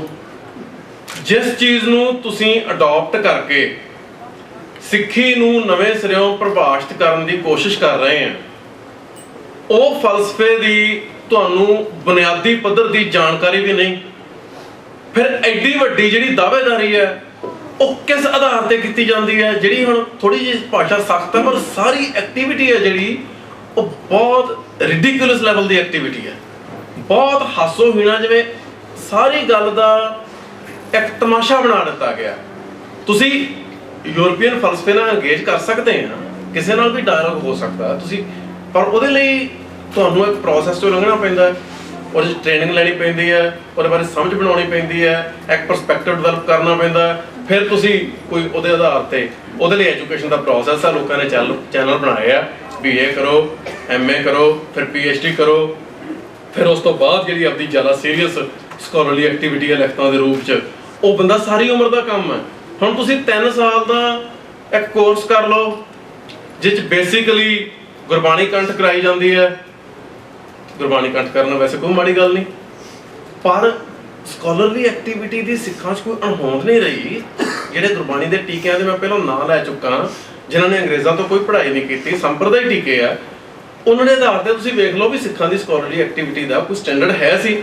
ਸੋ ਅੱਜ ਜਿਹੜਾ ਹੋ ਰਿਹਾ ਉਹ ਇਹ ਹੋ ਰਿਹਾ ਕਿ ਇੱਕ ਫਰੇਮਵਰਕ ਲੈ ਲਿਆ, ਜਿਹੜੀ ਚੀਜ਼ ਉਹ ਫਰੇਮਵਰਕ ਦੇ ਵਿੱਚ ਫਿੱਟ ਨਹੀਂ ਬੈਠਦੀ ਉਹ ਬ੍ਰਾਹਮਣਵਾਦ, ਜਿਹੜੀ ਚੀਜ਼ ਉਹ ਫਰੇਮਵਰਕ ਦੇ ਵਿੱਚ ਸੂਤ ਨਹੀਂ ਆਉਂਦੀ ਉਹ ਕਰਮਕਾਂਡ। ਇਹ ਸਾਰੇ ਆਈਡੀਅਲਸ ਪ੍ਰੋਟੈਸਟੈਂਟ ਆਈਡੀਅਲਸ ਆ। ਜਿਹੜੀ ਸਿੱਖੀ ਹੈ ਉਹ ਕਰ ਕੀ ਰਹੀ ਹੈ? ਸਿੱਖੀ ਮੁੱਖ ਤੌਰ ਤੇ ਜਦੋਂ ਸਿੱਖੀ ਦਾ ਪ੍ਰਕਾਸ਼ ਹੋਇਆ, ਗੁਰੂ ਸਾਹਿਬ ਨੇ ਬੰਦੇ ਨੂੰ ਕੀ ਕੀਤਾ? ਪਹਿਲਾਂ ਗੁਰੂ ਸਾਹਿਬ ਨੇ ਗੱਲ ਐਸਟੈਬਲਿਸ਼ ਕੀਤੀ ਬੇਸਿਕ, ਬਈ ਜਿਹੜਾ ਬੰਦਾ ਰੱਬ ਦਾ ਨਾਮ ਨਹੀਂ ਜਪਦਾ ਉਹਦੀ ਜਾਤ ਨੀਵੀਂ ਹੈ, ਜਿਹਦੇ ਅੰਦਰ ਨਾਮ ਹੈ ਨਹੀਂ, ਖਸਮ ਵਿਸਾਰੇ ਤਿਕਮ ਜਾਤ ਨਾਨਕ ਨਾਵੇ ਬਾਝ ਸਨਾਤ। ਸੋ ਬੰਦੇ ਦੇ ਉੱਤਮ ਹੋਣ ਜਾਂ ਨਾ ਹੋਣ ਦਾ ਆਧਾਰ ਇਹ ਨਹੀਂ ਵੀ ਉਹਦਾ ਜਨਮ ਕਿਹੜੇ ਘਰ 'ਚ ਹੋਇਆ, ਇਹ ਹੈ ਵੀ ਉਹਦੇ ਅੰਦਰ ਨਾਮ ਦਾ ਵਾਸਾ ਕਿੰਨਾ ਹੈ ਜਾਂ ਕਿੰਨਾ ਨਹੀਂ ਹੈ। ਇਹ ਇੱਕ ਜਨਰਲ ਸਟੈਂਡਰਡ ਸੈੱਟ ਹੋ ਗਿਆ। ਉਸ ਤੋਂ ਬਾਅਦ ਜਿਹੜੀ ਐਕਟੀਵਿਟੀ ਹੈ ਉਹ ਇੰਡੀਵਿਜੂਅਲ ਦੀ ਬਾਹਰੀ ਪ੍ਰਾਪਤੀਆਂ ਨਹੀਂ, ਵੇਖੋ ਕਿੱਡਾ ਵੱਡਾ ਜਰਨੈਲ ਹੈ, ਕਿੰਨੇ ਇਲਾਕੇ ਫਤਿਹ ਕਰਦਾ। ਇੰਡੀਵਿਜੂਅਲ ਦੇ ਅੰਦਰੋਂ ਕੀ ਟਰਾਂਸਫਾਰਮੇਸ਼ਨ ਹੁੰਦੀ ਹੈ? ਜਿਹੜੀ ਇੰਡੀਵਿਜੂਅਲ ਦੀ ਟਰਾਂਸਫਾਰਮੇਸ਼ਨ ਹੁੰਦੀ ਹੈ ਉਹ ਇੰਡੀਵਿਜੂਅਲ ਦੀ ਇੰਡੀਵਿਜੂਅਲ ਐਕਟੀਵਿਟੀ ਨਹੀਂ, ਉਹ ਕਲੈਕਟਿਵ ਐਕਟੀਵਿਟੀ ਹੈ। ਜਿਹੜੀ ਸੰਗਤ ਹੈ, ਤੁਸੀਂ ਸੰਗਤ ਦਾ ਹਿੱਸਾ ਬਣਨਾ, ਸੰਗਤ ਦਾ ਇੱਕ ਸਟੈਂਡਰਡ ਹੈ, ਸੰਗਤ ਗੁਰੂ ਰੂਪ ਹੈ, ਸੰਗਤ ਹੀ ਬੰਦੇ ਨੂੰ ਟਰਾਂਸਫਾਰਮ ਕਰਦੀ ਹੈ। ਸੋ ਕੋਈ ਡਾਇਲੈਕਟਿਕਲ ਪ੍ਰੋਸੈਸ, ਕੋਈ ਐਥੀਕਲ ਕੋਡ ਅਡਾਪਟ ਕਰਨਾ ਤੇ ਉਸ ਐਥੀਕਲ ਕੋਡ ਤੇ ਚੱਲਦੇ ਹੋਏ ਧਰਮੀ ਹੋਣ ਦਾ ਜਿਹੜਾ ਦਾਅਵਾ ਕਰਨਾ, ਸਿਧਾਂਤਾਂ ਨੂੰ ਪ੍ਰਣਾਏ ਹੋਣਾ। ਹੁਣ ਸਿਧਾਂਤਾਂ ਨੂੰ ਪ੍ਰਣਾਏ ਹੋਣਾ ਕੀ ਔਖਾ? ਤੁਸੀਂ ਜੋ ਮਰਜ਼ੀ ਖਾਓ, ਜੋ ਮਰਜ਼ੀ ਨਾ ਖਾਓ। ਤੁਸੀਂ ਮੀਟ ਖਾ ਲਓ, ਤੁਹਾਡੀ ਮੀਟ 'ਚੋਂ ਪ੍ਰੋਟੀਨ ਪੂਰੀ ਹੋ ਜਾਂਦੀ ਹੈ, ਨਾ ਖਾਓ ਤੁਹਾਨੂੰ ਹੋਰ ਬਹੁਤ ਕੁਝ ਮਿਲ ਜਾਂਦਾ। ਇੱਕ ਚੀਜ਼ ਖਾਓ ਜਾਂ ਇੱਕ ਨਾ ਖਾਓ, ਇੱਕ ਥਾਂ ਤੇ ਜਾਓ ਜਾਂ ਨਾ ਜਾਓ, ਇਹ ਕਰਨਾ ਕੀ ਔਖਾ? ਗੱਲ ਤਾਂ ਇਹ ਹੈ ਵੀ ਜਿਹੜੇ ਕਾਮ, ਕ੍ਰੋਧ, ਲੋਭ, ਮੋਹ, ਹੰਕਾਰ ਬੰਦੇ ਦੇ ਅੰਦਰਲੇ ਮਨ ਦੀ ਘਾੜਤ ਘੜਦੇ ਆ ਤੇ ਉਹਦੇ ਜੀਵਨ ਦੀ ਕੋਈ ਤਰਜ਼ ਨਿਸ਼ਚਿਤ ਕਰਦੇ ਆ, ਉਹਨਾਂ ਦੀ ਟਰਾਂਸਫਾਰਮੇਸ਼ਨ ਕਿਵੇਂ ਕਰਨੀ ਹੈ? ਉਹਨਾਂ ਤੋਂ ਬਚਣਾ ਨਹੀਂ, ਉਹਦੀ ਟਰਾਂਸਫਾਰਮੇਸ਼ਨ ਕਿਵੇਂ ਕਰਨੀ ਹੈ? ਬਚਣਾ ਕਿਉਂ ਨਹੀਂ? ਧਾਵੋ ਦਿਸਾ ਅਨੇਕ ਪ੍ਰੇਮ ਪ੍ਰਭ ਕਾਰਣੇ, ਪੰਜ ਸਤਾਵੈ ਦੂਤ ਕਵਣ ਬਿਧ ਮਾਰਨੇ। ਜਾਂ ਜਿਹੜਾ 12ਵਾਂ ਮਾਝ ਦੇ ਵਿੱਚ ਹੈ, ਜੇਠ ਦੇ ਮਹੀਨੇ ਦੇ ਵਿੱਚ ਹਰ ਜੇਠ ਚੜੰਦਾ ਲੁੱਟ ਗਿਆ, ਜਿਹੜੀ ਸਮਾਪਤੀ ਵਾਲੀ ਸਤੋਕ ਹੈ, ਰੰਗ ਸਭੇ ਨਾਰਾਇਣੇ ਜੇਤੇ ਮਨ ਭਾਵਨ। ਜਿਹੜੀਆਂ ਪਾਉਂਦੀਆਂ ਚੀਜ਼ਾਂ ਸਾਨੂੰ, ਉਹ ਬੱਚੇ ਹੋਣ, ਦੁਨੀਆ ਹੋਵੇ, ਕੁਦਰਤ ਹੋਵੇ, ਸ੍ਰਿਸ਼ਟੀ ਹੋਵੇ, ਉਹ ਹੈਗੇ ਰੱਬ ਦੇ ਰੰਗ ਹੈ। ਬੰਦੇ ਦਾ ਅੰਦਰਲੇ ਮਨ ਦੀ ਦਿਸ਼ਾ ਕੀ ਚੱਲ ਰਹੀ ਹੈ, ਉਹ ਸਾਡਾ ਰਿਸ਼ਤਾ ਨਿਸ਼ਚਿਤ ਕਰਦੀ ਹੈ ਉਹਦੇ ਨਾਲ। ਸੋ ਇਹ ਐਕਟੀਵਿਟੀ ਹੈ, ਇਹ ਐਕਟੀਵਿਟੀ ਦਾ ਇੱਕ ਪੈਟਰਨ ਹੈ। ਪੈਟਰਨ ਕੀ ਹੈ? ਤੁਸੀਂ ਜਾਂ ਗੁਰਬਾਣੀ ਦਾ ਪਾਠ ਕਰਦੇ ਆ, ਜਾਂ ਕੀਰਤਨ ਕਰਦੇ ਆ, ਜਾਂ ਤੁਸੀਂ ਸੇਵਾ ਕਰਦੇ ਆ। ਸੋ ਅਰਦਾਸ, ਸੇਵਾ, ਸਿਮਰਨ, ਇਹ ਜਿਹੜੀ ਡੇਲੀ ਐਕਟੀਵਿਟੀ ਆ, ਇਹ ਐਕਚੁਅਲੀ ਬੰਦੇ ਦੇ ਮਾਈਂਡ ਤੋਂ ਪਹਿਲਾਂ ਬੰਦੇ ਦੀ ਬਾਡੀ ਨੂੰ ਟਰਾਂਸਫਾਰਮ ਕਰਦੀ ਹੈ। ਜਿਹੜੀ ਦੇਹ ਆ ਬੰਦੇ ਦੀ, ਉਹ ਦੇਹ ਹੋਰ ਤਰ੍ਹਾਂ ਦੀ ਹੋ ਜਾਂਦੀ ਹੈ। ਇਹ ਪ੍ਰੋਸੈਸ ਨੂੰ ਤੁਸੀਂ ਸਿਰਫ ਇਸ ਗੱਲ ਤੇ ਸਾਰਿਆਂ ਨੂੰ ਰੱਦ ਕਰ ਦਿਓ ਕਿਉਂਕਿ ਤੁਸੀਂ ਕਿਤੋਂ ਅਫਵਾਹ ਸੁਣੀ ਹੈ ਵੀ ਤਰਕਵਾਦ ਚੰਗਾ ਹੁੰਦਾ ਤੇ ਬਾਕੀ ਸਾਰਾ ਕੁਝ ਮਾੜਾ ਹੁੰਦਾ। ਇਹ ਕੀ ਚੱਲ ਰਿਹਾ ਹੁਣ? ਦੂਜੀ ਗੱਲ ਜਿਹੜੀ ਮੈਂ ਪਹਿਲਾਂ ਕਹਿ ਕੇ ਹਟਿਆ ਵੀ ਜਿਹੜੇ ਬੰਦਿਆਂ ਨੇ ਪ੍ਰੋਪਰ ਟ੍ਰੇਨਿੰਗ ਨਹੀਂ ਲਈ, ਉਹਨਾਂ ਨੂੰ ਵਿਦਵਾਨ ਹੋਣ ਦਾ ਦਾਅਵਾ ਨਹੀਂ ਕਰਨਾ ਚਾਹੀਦਾ।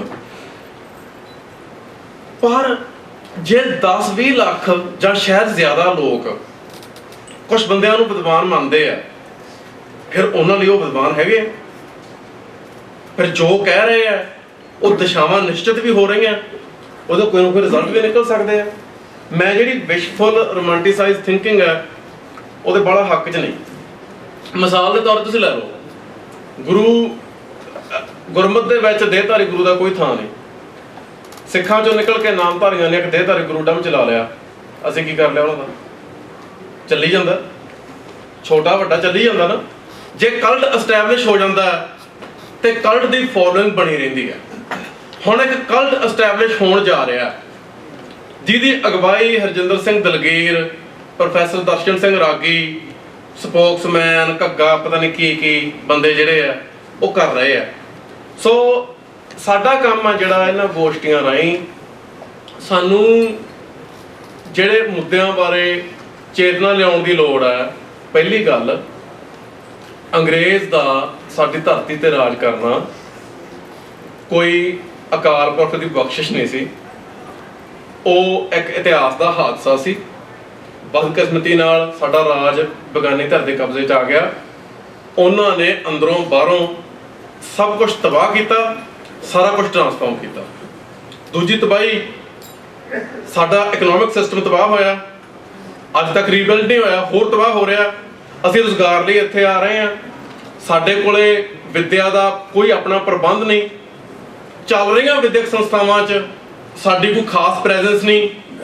ਸੋ ਅਸੀਂ ਉਧਾਰੇ ਜਿਹੜੇ ਫਿਲੋਸੋਫੀਕਲ ਸਿਸਟਮ ਲੈ ਕੇ ਆਪਣੀ ਜ਼ਿੰਦਗੀ ਨੂੰ ਨਵੇਂ ਸਿਰੇ ਤੋਂ ਡਿਫਾਈਨ ਕਰਨ ਦੀ ਕੋਸ਼ਿਸ਼ ਕਰ ਰਹੇ ਹਾਂ। ਜਿਵੇਂ ਮੇਰਾ ਸਮਾਂ ਤਾਂ ਹੋ ਚੁੱਕਾ, ਪਰ ਮੈਂ ਇੱਕ ਖਿਆਲ ਜਿਹੜਾ ਲਾਸਟ ਤੁਹਾਡੇ ਨਾਲ ਜ਼ਰੂਰ ਸਾਂਝਾ ਕਰਕੇ ਜਾਊਂਗਾ। ਜਿਵੇਂ ਮੇਰੇ ਤੋਂ ਪਹਿਲਾਂ ਡਾਕਟਰ ਜੋਤ ਸਿੰਘ ਬੋਲੇ ਆ, ਡਾਕਟਰ ਜੋਤ ਸਿੰਘ ਨੇ ਵਿਚਾਰ ਰੱਖਿਆ ਵੀ ਜਿਹੜੀ ਲੈਂਗੁਏਜ ਦੀ ਹਾਈਬ੍ਰਿਡਿਟੀ ਹੈ ਜਾਪ ਸਾਹਿਬ ਦੇ ਵਿੱਚ, ਉਹਨੂੰ ਸਮਝਣ ਦੀ ਲੋੜ ਹੈ ਤੇ ਉਹਨੂੰ ਮਹੱਤਵ ਦੇਣ ਦੀ ਲੋੜ ਹੈ। ਖਾਸ ਲੈਂਗੁਏਜ ਦੀ ਹਾਈਬ੍ਰਿਡਿਟੀ ਹੈ ਜਿਹੜੀ, ਉਹਨੂੰ ਜਿਹੜੀ ਕਲਚਰ ਦੀ ਹਾਈਬ੍ਰਿਡਿਟੀ ਹੈ ਉਹਦੇ 'ਚ ਵੀ ਉਹ ਵੇਖ ਰਹੇ। ਜਿਹੜੀ ਕਲਚਰਲ ਹਾਈਬ੍ਰਿਡਿਟੀ ਆ ਉਹਨੂੰ ਇੱਕ ਕਲਚਰਲ ਕੋਐਗਜ਼ਿਸਟੈਂਸ ਦੇ ਰੂਪ 'ਚ ਪ੍ਰਮੋਟ ਕਰ ਰਹੇ। ਜਿਹੜੀ ਕਲਚਰਲ ਕੋਐਗਜ਼ਿਸਟੈਂਸ ਆ ਉਹ ਸਾਨੂੰ ਆਪਣੇ ਅੰਦਰ ਪੈਦਾ ਕਰਨੀ ਚਾਹੀਦੀ ਹੈ। ਜਿਹੜੇ ਸਿੱਖਾਂ ਦੀ ਲਿੰਗੁਇਸਟਿਕ ਹੌਸਪੀਟੈਲਿਟੀ ਹੈ ਉਹ ਤਾਂ ਕੋਈ ਕਿੰਤੂ ਕਰ ਹੀ ਨਹੀਂ ਸਕਦਾ। ਇੱਕ ਭਈਆ ਆਉਂਦਾ, ਉਹ ਸਾਰੇ ਪਰਿਵਾਰ ਨੂੰ ਹਿੰਦੀ ਬੋਲਣ ਲੱਗ ਪੈਂਦਾ। ਇਸ ਤੋਂ ਬਾਅਦ ਲਿੰਗੁਇਸਟਿਕ ਹੌਸਪੀਟੈਲਿਟੀ ਕੀ ਹੋਊਗੀ? ਪਰ ਤੁਸੀਂ ਲਿੰਗੁਇਸਟਿਕ ਹੌਸਪੀਟੈਲਿਟੀ ਇੰਨੀ ਨਹੀਂ ਵਿਖਾ ਸਕਦੇ ਕਿ ਕੋਈ ਤੁਹਾਨੂੰ ਨਿਕਲ ਹੀ ਲਵੇ। ਇਸ ਵੇਲੇ ਇਹ ਗੱਲ ਅਸਲੀਅਤ ਹੈ ਕਿ ਭਾਰਤ ਸਰਕਾਰ ਦੀਆਂ ਖੁਫੀਆ ਏਜੰਸੀਆਂ, ਇਹ ਕੋਈ ਕੰਸਪੀਰੇਸੀ ਥਿਊਰੀ ਬਿਲਕੁਲ ਨਹੀਂ, ਇਹ ਬਹੁਤ ਸਪਸ਼ਟ ਹੈ ਕਿ ਭਾਰਤ ਸਰਕਾਰ ਦੀਆਂ ਖੁਫੀਆ ਏਜੰਸੀਆਂ ਤੇ ਆਰਐਸਐਸ ਤੇ ਆਰਐਸਐਸ ਨਾਲ ਜੁੜੀਆਂ ਬਾਦਲ ਦਲ ਵਰਗੀਆਂ ਜਿਹੜੀਆਂ ਸਿੱਖ ਜਥੇਬੰਦੀਆਂ, ਉਹ ਪੰਥ ਨੂੰ ਹਿੰਦੂਵਾਦ ਦਾ ਅੰਗ ਬਣਾਉਣ ਦੀ ਕੋਸ਼ਿਸ਼ ਕਰ ਰਹੇ ਆ। ਉਸ ਤੋਂ ਲੈਂਗੁਏਜ ਤੇ ਵੀ ਅਟੈਕ ਹੋ ਰਹੇ ਆ, ਧਰਮ ਦੀ ਵਿਆਖਿਆ ਤੇ ਵੀ ਅਟੈਕ ਹੋ ਰਹੇ ਆ, ਇਤਿਹਾਸ ਤੇ ਵੀ ਹੋ ਰਹੇ ਆ। ਸਾਡੀ ਹੌਸਪਿਟੈਲਿਟੀ ਦਾ ਮਤਲਬ ਇਹ ਨਹੀਂ ਕਿ ਅਸੀਂ ਜਿਹੜੀ ਆਪਣੀ ਬਾਗਡੋਰ ਆ ਉਹ ਦੂਜੀ ਧਿਰ ਦੇ ਹੱਥ 'ਚ ਸੌਂਪ ਦਈਏ। ਹੌਸਪਿਟੈਲਿਟੀ ਦੀ ਕੋਈ ਹੱਦ ਹੁੰਦੀ ਹੈ। ਤੁਸੀਂ, ਤੁਹਾਡੇ ਘਰ 'ਚ ਕੋਈ ਮਹਿਮਾਨ ਆਉਂਦਾ, ਇਹ ਥੋੜਾ ਵੀ ਤੁਹਾਡੇ ਘਰ ਤੇ ਕਬਜ਼ਾ ਕਰਕੇ ਤੁਹਾਨੂੰ ਟਰਮਸ ਹੀ ਡਿਕਟੇਟ ਕਰਨੇ ਸ਼ੁਰੂ ਕਰ ਦੇ।